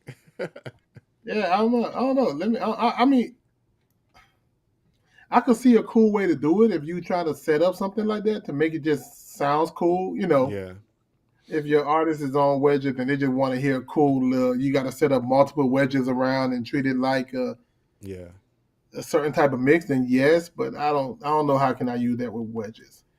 I don't know either. It's a cool concept, but it'll take a Yeah, lot of getting used to, and it'll involve a lot more work when you're trying to work, you're trying to move parts around. Because remember, we don't have automation yet in the live world where you can automate a pan. I correct. don't think we have where you can automate things on their own. You're gonna have to physically do it yourself, and Yeah, that's and I tough. think like Clang have it where they turn around a certain way they supposed to get it, but I mean it's a Yeah, lot. I it's a don't know lot. how well that works with somebody live and where they I gotta ask. I would probably have to ask one of the singers or somebody if they think that'd be or would that ruin them and mess them up Yeah, because yeah, they might not want to turn around and hit it. They might want to keep the same mix. Like yeah. I It don't, might I don't trip know. you out, right? I would ask how that will do for them because I'm always behind the stage. It sounds cool to me Yeah, from behind the console, but I'm not the one on stage. Have to remember lyrics and moves yeah, and yeah, notes and everything else. yeah. It does work at front of house. It's working pretty well now with the new L Acoustics L2 Hmm. PA and the Lisa technology. It's pretty nice. I heard it live. It's pretty nice. Pretty Okay. nice. Let me see. How do you go about mixing like five bands on a console that has no snapshots but just scenes? Easy. Just You build you the can scenes, my you can brother. answer that. Yeah, just build the scenes and save them. Yeah, just save your scenes. Save them. Don't Save the really. scenes and know when to flip the scenes. Yeah, So once the yeah, other band is done, mute, change the scenes as fast as possible, yep. and then it's not a drop off. And on Or your scenes, make sure that your inputs are muted before you save it. so that Yes, when you sir. bring it up, All inputs and outputs. yes, when you bring it up, Everything should be muted. it's not And if you have screaming a at you. if you have a house DJ or somebody that make that a safe, where it don't mute. Yep, But yeah, exactly. other than that, man, listen, yeah, mute your inputs and outputs. I always do mute groups for every single one. Me too. Yep. My mute groups are simple. One is drums, two is playback, three is so one is band, two is playback, Mm-hmm. three is microphones, four is talkbacks, five is wedges outside, everything that has speakers, wedges and side fields. Mm-hmm. Mm-hmm. Every single time. Any Every console, time. if you ever see one of my show files, you be like, "Oh, what did mute group do?" That's what my mute groups do. Facts. Facts. Facts. Facts. Don't worry, Facts. I leave my show files on certain shows every blue moon. I just leave it on there and see Mm-hmm. if I come back around later on. If anybody take a tip or somebody be like, "Hey, man, I seen your show file. I use this." I'm like, "Yeah, that's what it's there for. Go ahead." Oh, I got something. I got something I got to answer here. So, there's a gentleman here, Benga, who asked me, "Hey, I watched your previous mixing session on a NSPPD show that you did, and I noticed that you emphasized more on how loud the stage was.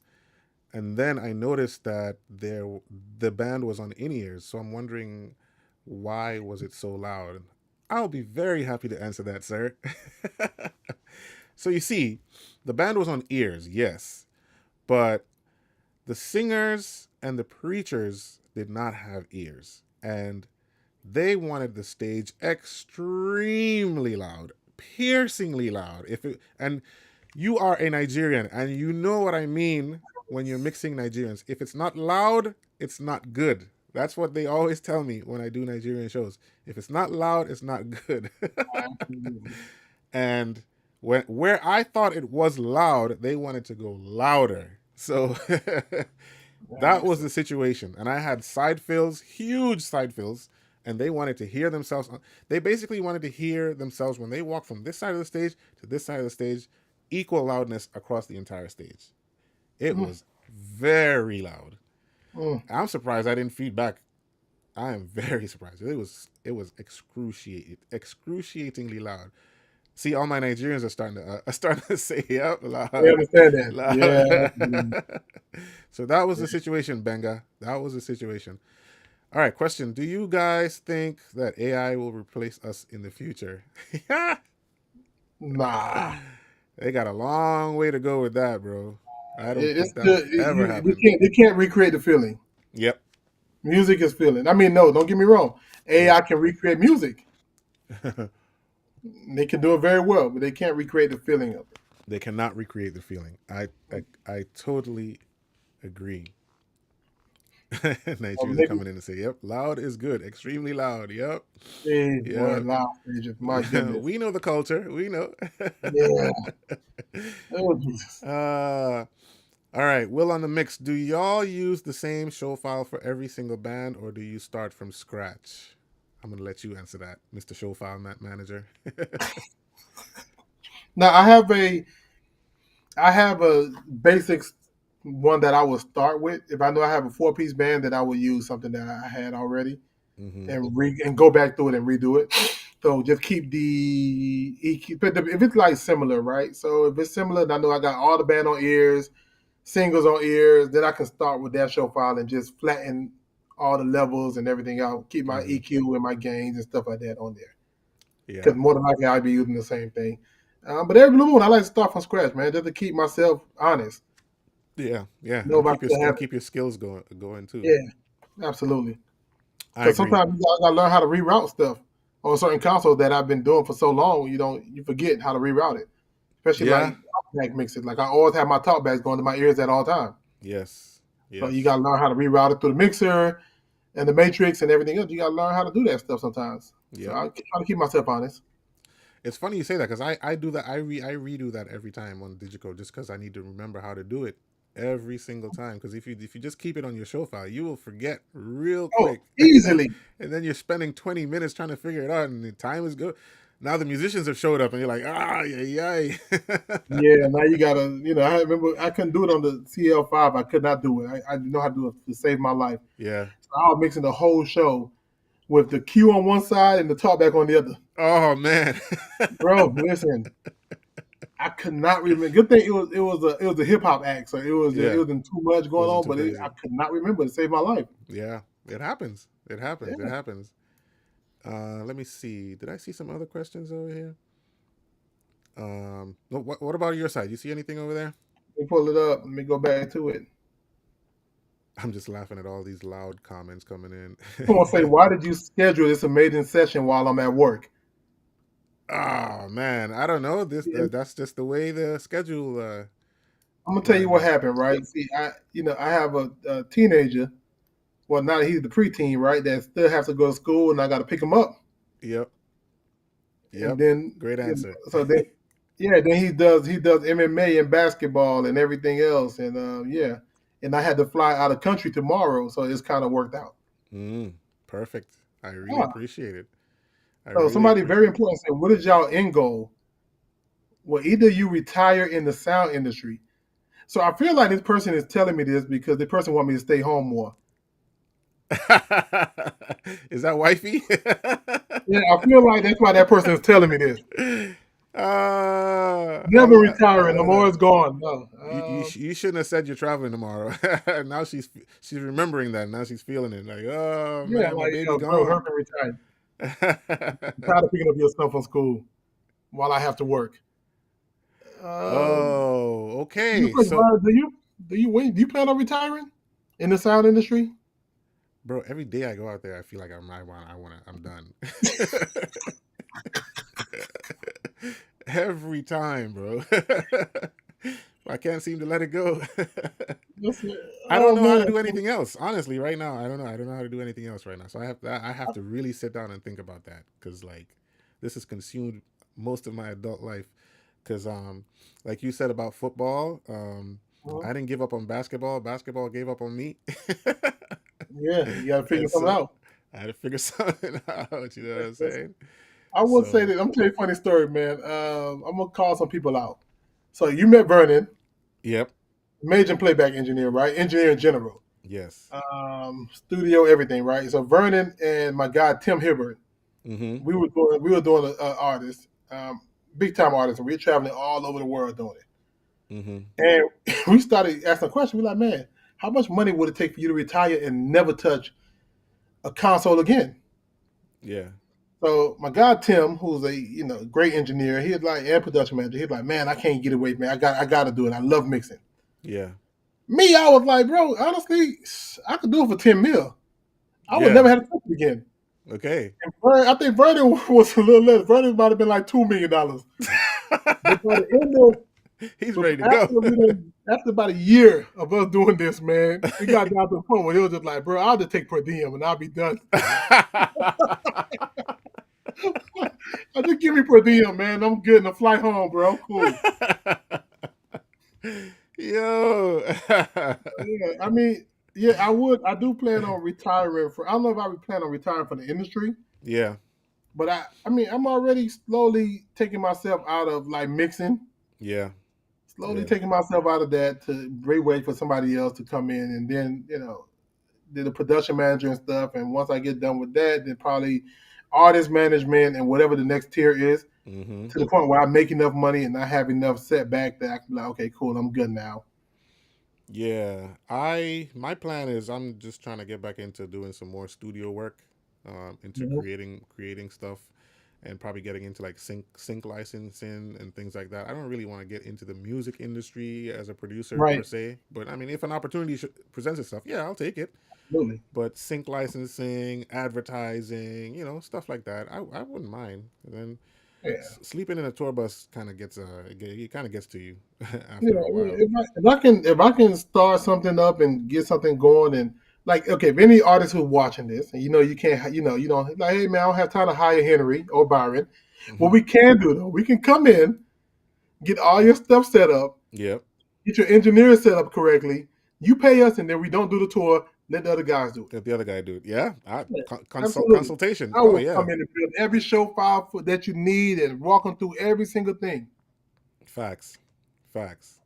Yeah, I will gladly do it, Facts. and Facts. I will stay home and you don't have to worry about me. Yeah. I think so too, and also just mentoring younger engineers coming up in the game as well is a passion for me too. Just kind of happened, and I enjoy doing it. I'm not the best teacher. I know we talked about this offline.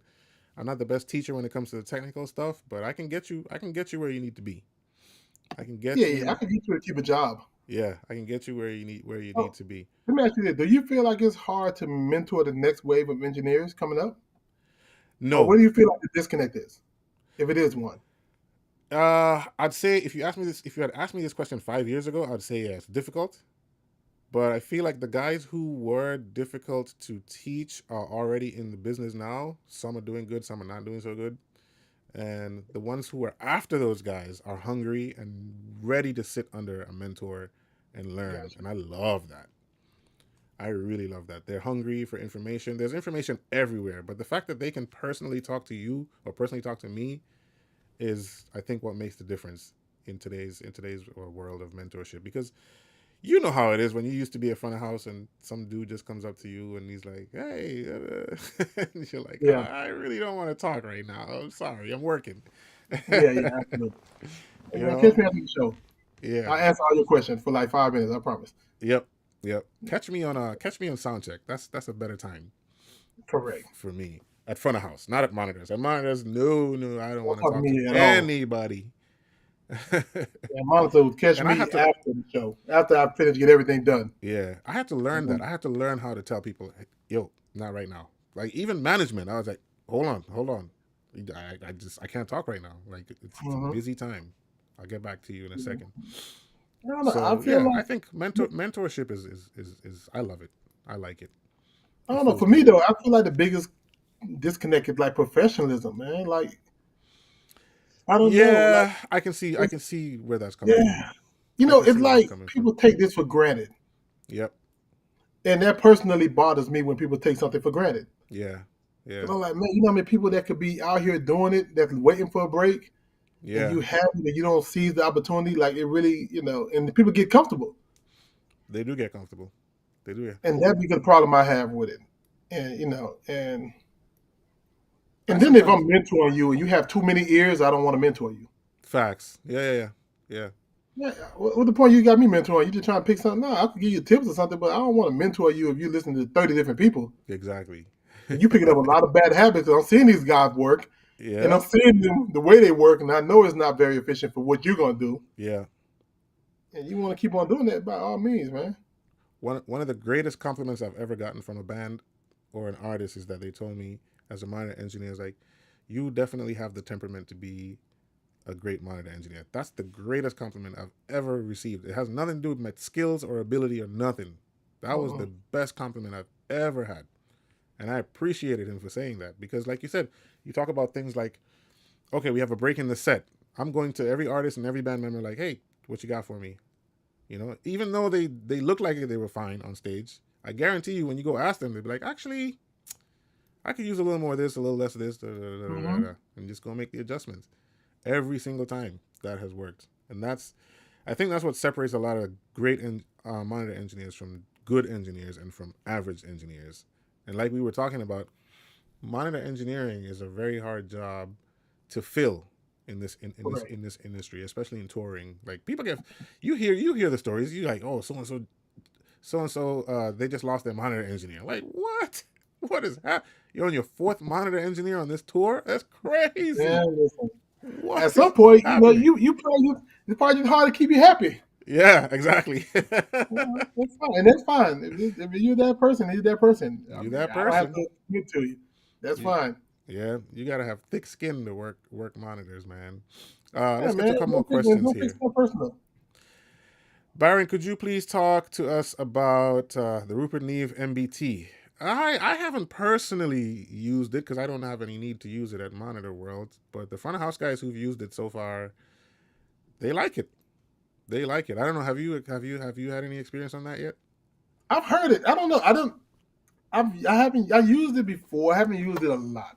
Yeah. I didn't hear enough of a difference for me to want to continue to do it. Mm. Mm-hmm. And that could be me not knowing how to use it Right. or not knowing what it's really supposed to do. Mm. right? Is you don't really know what it's supposed to do. You don't really know everything about it. It's not going to do what you think it's gonna do. You thinking something wow, and you think it's gonna be like, oh wow, this Yeah. gonna be, oof, Game right? changer or something. Yeah. Yeah, like like it's back like when we did the X32 when you had the stereo enhancer, you threw that on there. You like, right? I'm thinking it's gonna be like that, like a wow thing, and it's Yeah. like, oh, Yeah. well, huh? What am I listening for? And I don't have time to sit there and figure out what I'm supposed to be listening for. Yeah. So I was just like, oh, okay, cool, that's great. All right, next. you Facts. know. Yep. Keeping it simple. Still So yeah, keeping it maybe when I simple. educate myself a little more, I can actually give people that type of answer for it. But yeah, nah. I agree. I agree. Someone here. I don't want to mispronounce your name. Miss Bao Isahaku. Where are you from? That's an interesting name. In audio, it's difficult to get links to the right people in our careers. How did you put yourself in the right place at the right time to be where you are today? Hmm. I know you Mm, mentioned that earlier about what you did. You want to yeah, kind of just that's kind of fine. give I think that's a important. quick I can answer that synopsis for him. of how you came up? Yeah, put myself in the right place. A lot of free labor. Yep. Do the stuff that nobody else wants to do. Every touring guy didn't want to come in and do rehearsals. I'll come in and do rehearsals. Mm-hmm. It don't pay enough for a lot of people. Well, okay, cool. I'll come and do it. I don't have anything else. Why am I arguing about pay? If they're gonna pay me $250 now, I'm not making no money. I might well go make $250. Might as well. If I'm a systems guy for a festival or something, like do my best work at all times. Mm-hmm. Mm-hmm. Like just have that affiliated with your name. So every time somebody see you, they hear about you, like, oh yeah, man, I remember him. Yeah, he did some good work, man. He was really on it. Mm-hmm. Mm-hmm. And just get your A game every single time, no matter what the rate is, no matter what the details, how much you don't like the artist, they don't like you, the band hates you, Mm-hmm. but just always do your best work and don't take nothing personal. Yeah. Yeah. I agree. I think it. The truth of the matter is that it takes time. It takes time to build relationships. Mm-hmm. I don't care how good you are. If you move to a new city or whatever, and you don't know anyone there, it's gonna take time. It's gonna take time to build relationships. I've been blessed that I've built relationships and I get calls all the time to work. I'm so thankful for that. I always say that, Mm-hmm. and I'm sure for you as well. You get calls all the time, and sometimes you've deferred some work to me before. I Yeah, mean, and I that's try to part of pass the work. relationships too. Like we defer work to each other, and then that's how you're remembered. I'd say go to concerts too in your local area. Pay for a ticket. Get there super early if you can, like immediately when doors open. Go introduce yourself to the front of house guy and just say, "Hey, you don't mind if I kind of sit behind you and chat and just kind of look at see what you're doing. I'm not gonna bother you. Just kind of want to see what you're doing, and then maybe we can have a conversation. Stay late. Stay after the show. See if you can Yeah, exchange contacts. You'll be surprised. There's a lot of nice people out there who will be like, I don't mind exchanging numbers with you. You know what I'm saying? Or say, hey, I follow you on Instagram and I just wanted to come out to the show. I heard you were in town. Da da da da. You never you know, know. you know how you could get my attention. I'm gonna tell you how you could get my attention. If somebody was to come in and be like, "Hey, man, you know what? Hey, I just at the concert, bro. I just want to pick your brain. Let me help you wrap these cables real quick while we talking Boom. because we keep working and talking." At that point, I'll be like, you know what? I like this person. I'm gonna keep this person on Yes. because I see you're down for the cause. I see you down for the work that it's gonna take. Yes. Yeah, come Yes. on, man. Hey, yo, okay, cool. Let's get these drum mics for me real quick. Whew. That And then you easy. just saved me 30 minutes, so now I can dedicate 30 minutes to you. Yep. Answer whatever you need me to answer. Yep. Facts. I love Yeah. that. That's great. That's great. That's the approach that I would have. That's the approach I had doing it. Yeah. They had to kick me out when I went to my first concert when I got with the sound company AE. My guy Fonzie, Jeremy Thompson Brown, who Uh-huh. was just out with me doing my stage manager. It's Okay. so cool to be able to hire him because he hired me first. That's It's crazy. so cool, man. It's That is so so amazing. cool. And I tell people that all the time. Like he was the first one that gave me my real sound stuff at corporate. Mm. But like, hey man, nah, I trust you, man. Come mix. And so, Wow. so that's my Wow. guy. But yeah, he told me that one time I did a Waka Flocka show at Clark Atlanta, and I just got on with the company, and I was Mm-hmm. excited. Put my T-shirt on, got in free, watched the show, talked to the guy, introduced myself, and then I was like, "Hey man, okay, cool. What y'all need? I'm wrapping up cables and everything." Then Fonzie was like, "Hey man, I need you to go home, bro, because we're gonna continue to work if you just stay here." So I just wanted to be around and learn as much as I can from these guys who were greats and and guys in my eyes and sound. Yes. Because I know nothing at all. Yeah, yeah, yeah. I feel you. That's the key, man. Make Yep. yourself available. Free label goes a long way. A long way. Agreed. Couple more questions here. How do you handle bad days in the office, especially when the artist was not happy on stage? Woo, I got stories for that for days. Man, But go fortunately, ahead, Henry. I haven't had a whole bunch of them anymore. Thank God. Yeah. Um, I had a few coming up. Mm-hmm. How do I handle it? I try to be very, very realistic in my approach afterwards, Mm-hmm. and I replay every show, kind of like I did with sports. I replay it over and over and over and over in my head Mm-hmm. and see what I could have done better. I try to take the emotions out of it Yeah. and see, because the artist is emotional. People, musicians, they're all emotional. Like that's what it is. You can't be that emotional. Like Yeah. if the engineer is emotional and everybody on stage emotional, then it's never gonna be a good connect. No. I try to take the emotion out of it. Okay, cool. What did they say? They were unhappy. Why were they unhappy? What can I? And I will bring solutions to the artist to let Yeah. them know that I recognize they were unhappy. Like, Yep. hey, I realized when you did this show, you took one ear off, you took both ears at this point. What was it that was bothering you? Was it too much verb? Even if it wasn't that, Mm-hmm. was your ears too loud? Was it too much room? Like, what was the issue? And then at least that way they know I care. I Yes. might not keep the job, but they Yes. won't. They can't be like next time somebody see it, they can't be like, yeah, man, that nigga was terrible. I mean, that dude was terrible, and he didn't care. Yeah, and he didn't care. Exactly. And he Yep. didn't care. Like he could be like, Yep. yo, man, okay, yeah, he was terrible. He wasn't a great engineer, but he wanted to get better. Yeah. Yeah. You know. I've had that. I've had that happen. More recently, it doesn't happen to me as much as before as well. But I had a pretty bad day at an office one time. Well, for my standards, I was subbing for an artist at Monitors. He was getting used to an in ear mix. He was getting used to an in ear mix.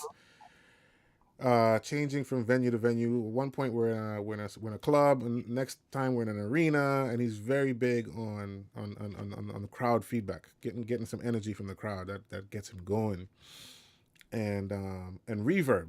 So Mm, when we are in smaller venues, he doesn't feel comfortable because he can't hear his voice taken off like it would in an arena.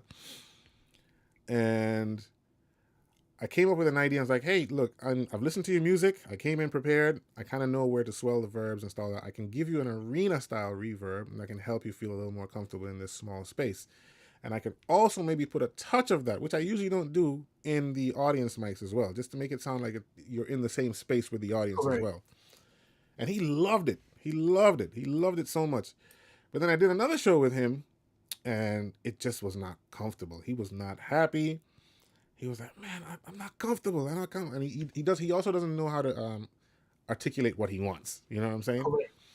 So it was hard. It was a hard mix that day. It was a very hard mix. And at the end of the show, he at least he's a good guy. So he told me, "Man, thanks for trying, thanks for helping, and all that good stuff." And that was the last time I was with that guy. Oh, man, But he gave you the cake in like all the Simpsons. honesty, At least he tried. I didn't get fired. They just ended up finding a full time replacement, which is what they were looking for. And so they got their guy, and I was Mhm. happy that they got their guy. And it was a learning experience. It's difficult. It's difficult to give somebody something that they don't know how to tell you that they want. So you need to find a Absolutely. way to read between the lines and figure some stuff out. And I did. And I did like maybe halfway through the set, and then we were rolling. But Yeah. for me that took way too long. It took way Yeah. I too long mean, to get him done. yeah, it's not. I mean, everybody have a mixing style, man, and your mixing style ain't gonna be for everybody. Yep. You gotta be able to fit. You gotta find the right artist, and hopefully, as you go through this enough, and you'll find one that fits what you like. Mm-hmm. Mm-hmm. And then that's when it's a marriage, right? When they like what you like, and they your mixed style fit them, then it works. Yep. That's when you get a longevity. If not, then learn how and learn when to bow out yourself before they let you go. Yes. If you know you're not winning on this gig, and like you don't have to have an ego. Don't be prideful. Don't be I'm gonna prideful. force it. I'm gonna force it. No, you're not gonna force it. And personality goes a long way. I've been on shows where I wasn't brought back because they didn't necessarily care for my personality or the look that I have. Oh well. It's a real thing. Yeah. Especially when you deal with female artists. Some female artists want to look across and see somebody they find very handsome. Might not find me very handsome at the moment. And so, it's like, all right, well, cool. It don't matter about my mixing because they don't feel good looking over and they don't feel sexy. Okay. No matter how sexy my mix is. It's a feeling. Music is a feeling. It is a feeling. Like It's all a that stuff you just have to understand, man. You just, try to save yeah. yourself some hassle. But that's Yeah. what it is. Like don't take everything so personal. Yeah. I am from Ghana, Miss Bao. Okay, Ghana, nice. Shout out Ghana. Shout out to you, Ghana. You guys have really been crying and asking me to bring the masterclass to Ghana. Let's do it. If you guys have some connections and we can get it there, especially if we can have the government sponsor the masterclass, shoot me a DM. Shoot me a DM or shoot me an email. Let's start talking about it. Let's talk about. We can try to bring it there next year. So shoot me a DM. Let's get this ball rolling so we can come to Ghana. I would love to come to Ghana. I've never been to Ghana. You ever been to Ghana, Henry? Yeah, I have, man. I love it. It was a great Nice. experience. It was a Nice. great I've never experience. been, man. I did Ghana and Nigeria all in the same trip. Beautiful. Was that with Great Neil? experience. No, this was with Cardi B. Okay. Nice. Yeah. That's awesome. A Yeah. couple more questions here. How do you ensure a perfect broadcast mix when mixing from front of house? The constant battle. This is You probably think for it's a my battle? I don't think it is. huh? I don't think it's a battle for me. For me, I think there has to be there has to be a level of sacrifice on one platform or the other. To me, to mix broadcast from front of house, yeah, I don't like it. I don't like doing it. I mean, I've done it so many times, but then I do mix. I think with me being a monitor engineer, I mix front of house like I do monitors, which fills right into broadcast. Mm, okay. So I don't think it's much of a disconnect for me because I mix like I would do for broadcast or front of or monitors. So, with that being said, what do you normally set up your broadcast situation? Do you set it up off of a matrix or do you use an aux to get your mix No, I do a going? matrix. I Okay, do a matrix, my left and right. Listen, whatever comes out there left and right, that's what you're gonna that's get. what you're gonna get. And most times it's decent. It's pretty good. Yeah. Okay, that's good to know. Most times it's pretty good. But like I said, but remember, we talked about this earlier, where you're creating a mix on a Hmm. 2-track at Hmm. Monitor World, anyways. So Yeah. you kind of have an idea of what's gonna stand out, what's not gonna stand out based on levels. Very true. Very So true. That's I great do it on the advice. matrix, and I do it on matrix. So whatever my left and right, I don't have time to go back and forth and try to put my headphones in when I'm mixing house. Like, listen, this is my house gonna sound like. I'm gonna try to get everything in there, Hmm. and I try to do that for regular shows, and hopefully it comes out well. True. Any advice for people that are starting on live shows? Where should they start with companies like Solotech or PRG, or just go with local companies? Hmm. Hmm. Whatever one you could get in on. Yeah, whatever one you can get in on. Especially if you're looking for work and you're trying to get paid to pay your bills, don't Yeah, do hotel AV if you have to. And you know what I'm saying? Do hotel, what you got church, to do. whatever you You can do it. you will learn a lot from hotel AV, especially about being neat and tidy and taping cables down and all that. Yes, There's nothing like it. There's nothing like it. It might be that's so boring, true. but yeah. I'm a very like at the PM. I am a stickler on cable You see what I'm running saying? right now. Like I'm so particular on that, man. And the Yeah. guy that on tour with me will tell you, they're like, yo, I would like my looms and my cables, like, oh my god, it drives me crazy. Yeah. And I've never been that way until I had to do it. Like, remember I said I had to do stuff over and over again, Yep. and it was drilled to me like, no, this has to be sexy, Yep. Yep. man. Yep. Yep. Listen, yeah. So yeah, yeah. Will on the mix says, "Man, I do want to say keep doing what y'all are doing to inspiring the community. It doesn't go unnoticed, so keep going. Keep it live. Appreciate you, sir. Man, I Appreciate you, appreciate it, man. bro. On the mix. You got to be Yeah. good when you can call you got mixing your name. Yeah. You got to Or be you you got heard it. sound or something like you got Yep. sound like my guy on here, sound boy Nick is on there. Uh-huh. You got sound on your name or mix, Or man. You mix. gotta be good. You hear that, Will? Man, come on, man. That's Yeah. when you know. Shout out to Mix by Mo. Yeah. See who else we got on here that got mix on their name? Oh You man. got the Sound Man USA. Okay. I I got one mix says that 217. audio Like you know what I guy. mean? Dang, that audio guy. You know what I'm saying? Yeah, buddy. That's You know crazy. it's funny though. I never put my client list on like Instagram, my Instagram profile and stuff. Yeah. Oh yeah, yeah. I I see what never you're did. saying. I never put like this person for this person or Yeah. sound. Or I've never done that. That's cool. I mean, keeps you I humble don't as know. well. I don't know. Yeah, I think it's that, and I think it's like I always feel like I have so many more levels to go before I qualify myself as, Yeah. you I know what I'm feel you. saying, like an I feel engineer, you. right? Yeah, I've always feel like okay, if I don't know as much of this person, I can't Hmm. call myself that yet. Listen to this, Henry. So these people who have sound and mix in their names are defending themselves. So that audio guy says Uh that huh. Will on the mix is a solid guy out here in these streets. He's solid. Look, they're sticking together, bro. Absolutely, as you should, They're sticking together. as you should, man. Got to be a community out here, man. We got I to look out for love each it. other. I love it. I think we got one more question on my end, and then we'll probably call it a wrap. All right, We've been on for 2 hours now. That's crazy. my Time is goodness. flying. That's insane. How do you deal with the all? Oh, okay. I like this one. How do you deal with the all-knowing, in quotes, members of the audience at front house? Oh, that's why I do monitors, sir. That's why I do monitors. I don't want to deal with those people out there. um, you know what? I listen to some of them. Yeah, yeah. I do listen. I listen. I might Hmm. not do it. Yeah, You know what I'm saying? The stuff that's good, I keep it. The stuff that's trash, I throw it away. Right? And I always take yeah. that from what give me advice.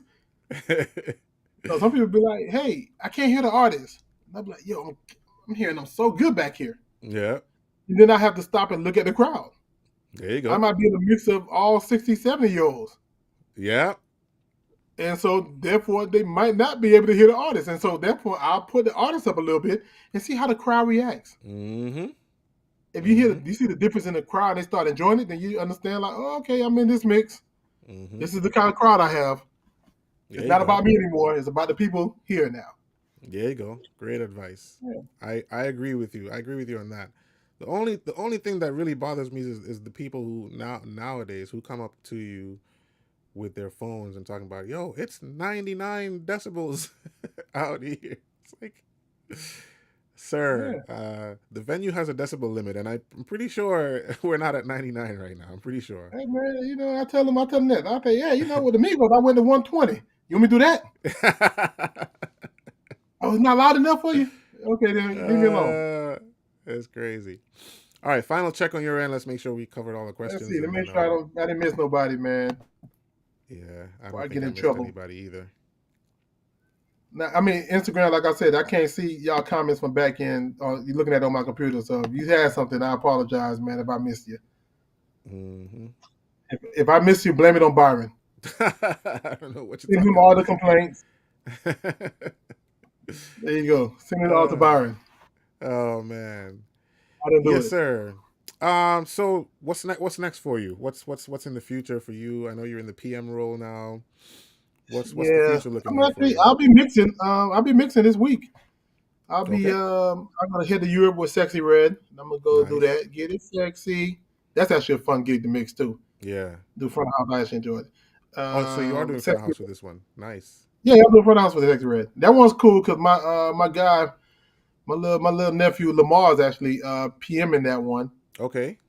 Who came up? I met Lamar jumped in when he was like 16 years old doing Wow. audio. He came up under me and my brother, so that's always good, and that's always a proud moment to see him Yeah. do his thing.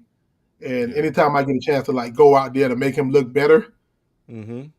I go out there and be a soldier. Like I'm not that dude to be like, hey man, listen, I know I put you on or I Yeah. taught you this, Mm-hmm. and you get a position, and I'm like, nah, I'm supposed to still be sunning you. No, sir, that's your position, bro. Yep. I'm gonna try my best to make you look good.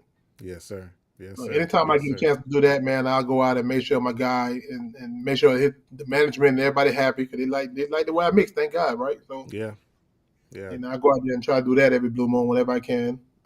That some other stuff this other weekend. I got a long week coming up, man. I got 3 artists in 7 days. So let's Wow. Oh, so well, The Europe thing is a one off.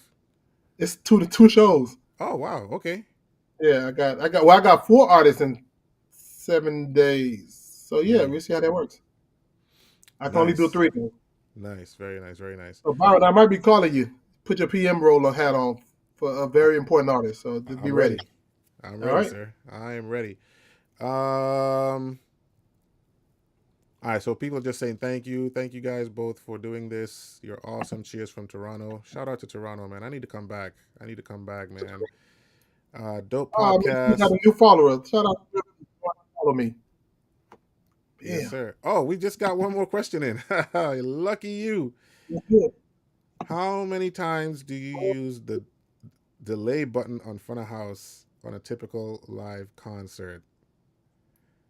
Ooh, my tap tempo. Yep. Every song. Yep. I tap it Yep. on every song, whether I'm using the delay or not. Yeah. Yeah. Oh, my marriage is dope podcast. I know who this is. I know who this is. This is Shannon Austin. I don't know if you know Shannon. Do you know Shannon? I don't know if I know He Shannon. worked with Music Soul Child too. I don't know if you guys crossed path. Hey Shannon, if this is you on my marriage is dope podcast, have you ever worked with Henry when he was out with Music Soul Child? Because I know you were out with Music Soul Child back in the day too. I don't know if you guys had crossed paths at that time. I don't think we have. We might have. I don't think Yeah, so though. Shannon is a great guy, and he's here. He's local here to Atlanta too. I'm going to Okay. introduce you guys to each other, man. Great guy. He was one of our mentors on the first edition of the Advancing Audio Masterclass. Oh, nice. Great guy. Man, you got all these great engineers and everybody on here, man, and I'm glad that y'all let me jump in. Like, Oh jeez. man! As a matter of fact, Shannon, we'd love to get you on here, man. I'll call you. I'll call you. Let's see if we can work something out, sir. He says no. Hey, He didn't cross paths with you at the time. okay, good. See that mean I ain't do nothing bad. Shout out to that, Shannon. Yeah, guys. So yeah, I think we're gonna call it. I think we're gonna call it now. Appreciate everybody who's tuned in. Don't forget, I gotta plug this. I gotta plug this one more time. Don't forget, we are raising funds for our Advancing Audio Masterclass in Kenya. All my Kenyans who are watching, shout out to y'all. We're coming. We're coming. We're gonna make it happen. There's our target right there. It's circled, and we're slowly getting there. We're slowly getting there. We have about 2 months left to raise these funds so that we can take care of our airfare, our accommodation, and other operational expenses. We appreciate everybody who's given so far. Hit the link if you'd like to give. Take a screenshot. Use the QR code if you need to. We really appreciate any little donation. Goes a super long way. My guy, thank you so much for doing this, man. Hey, Safe man, thank you travels for having me, tomorrow. man. Let's stay in touch, and maybe one day we can do something in person and teach, even though we're Oh both man, not let's that good do it, at it. man. I'm all for it, man. I appreciate you having me, man. Great job on this podcast, too, man. This is amazing. All the good work that you're doing, teaching and taking what we do across the world, man, for so many people that need it. Yeah. I truly appreciate that, brother. Yes, sir. Yes, sir. Thank you. So Thank you for everybody, please donate, man. Let's get them to Kenya. yeah. And Yeah. It's anybody very who important. donate more than $100, Byron will send you a video with his shirt off. So take advantage of that. I don't think that's a good idea. You don't And want to matter see of this. fact, if you donate 200, he'll keep his shirt on. There So we I'll take it go. off and then put it back on. Yeah, he'll keep it on if you donate 200. So every 100, he's gonna Yeah. take it off, but then he'll cancel it out. Somebody put 200. Oh man, that's hilarious. So thanks again, brother. Yo. Hey man, thanks for doing this, man. If you guys missed this podcast and you're just joining, the replay is going to be on my YouTube channel immediately after this live, so you'll be able to watch it and kind of scrub through and get some of the important parts. All Yeah. the other podcasts that we've done are still on my YouTube channel as well. Just go to my page and just go to the live section, and you'll see the other podcasts that we've done. We're going to And try to all make new this as regular. engineers, And get this book. If you become a new yes, engineer, get that book. I promise. This is a great book. yes, It was like audio $4 made on easy. Amazon. Yeah. Get that book. It'll teach you everything you need to know about engineering to There get you go. started. There you go. Thanks everybody. Thanks everybody. Appreciate you guys. Everybody, Instagram, YouTube, Facebook. I didn't get to my Facebook, but if you were on Facebook and you're watching, thank you so much. We appreciate you. Everybody, go follow Henry on his Instagram. I am King Choco 1. Right? Is that Correct. correct? Yep. Go hit him up in the Correct. DM. Tell him thank you. Ask him some questions. Be friends with him. Yeah, man. Cool. Juzzy Pro from Nigeria. I love this guy, man. A great MD, great musician, great producer. Hmm. Um, Soundbenders. What's the name of that book again? He wanted to see it real Oh, quick. audio made easy. Audio made easy. Is it available online? Is there an online copy for this book? You think? Um, I think so. Amazon has it. Okay. So for those I of you got the interested hard in the book, copy, there might be digital copies on Amazon Kindle. So and check. they also have a CD version of it too. So I don't know. Maybe it's on Haha, there. look at that. So that's old. I can't believe I'm saying CD is old school. I can't believe I'm saying that. That's Let me crazy. make sure I hold this up the right way. If I'm looking crazy. Yeah, Yeah, no, they that's got a right. CD on it. I don't know what's in it. I don't have a CD drive anywhere. Yeah, But if somebody have it and they want it, let me know, and then I'll send that over to you. there you go. All right, ladies and gentlemen, we're gonna call it a day. Henry, stay on once we get off live, just so I can give you a personal thanks, and we'll talk after this real quick. But No, man, give everybody, my praise when everybody can hear it. what'd Give you my say? flowers. Give my flowers when everybody can hear it. I did give you your flowers, but there's some things I can't discuss in front of everybody. I did give you your flowers. Here are your flowers right here. The king, Hey, there it is. the king, the king is here. I promise you, as I Oh, get man. better with these podcasts, we'll have like some graphics and all kind of stuff going on. But hey, I'm just You an got it, audio guy man. trying to do a podcast. I'm trying to do video.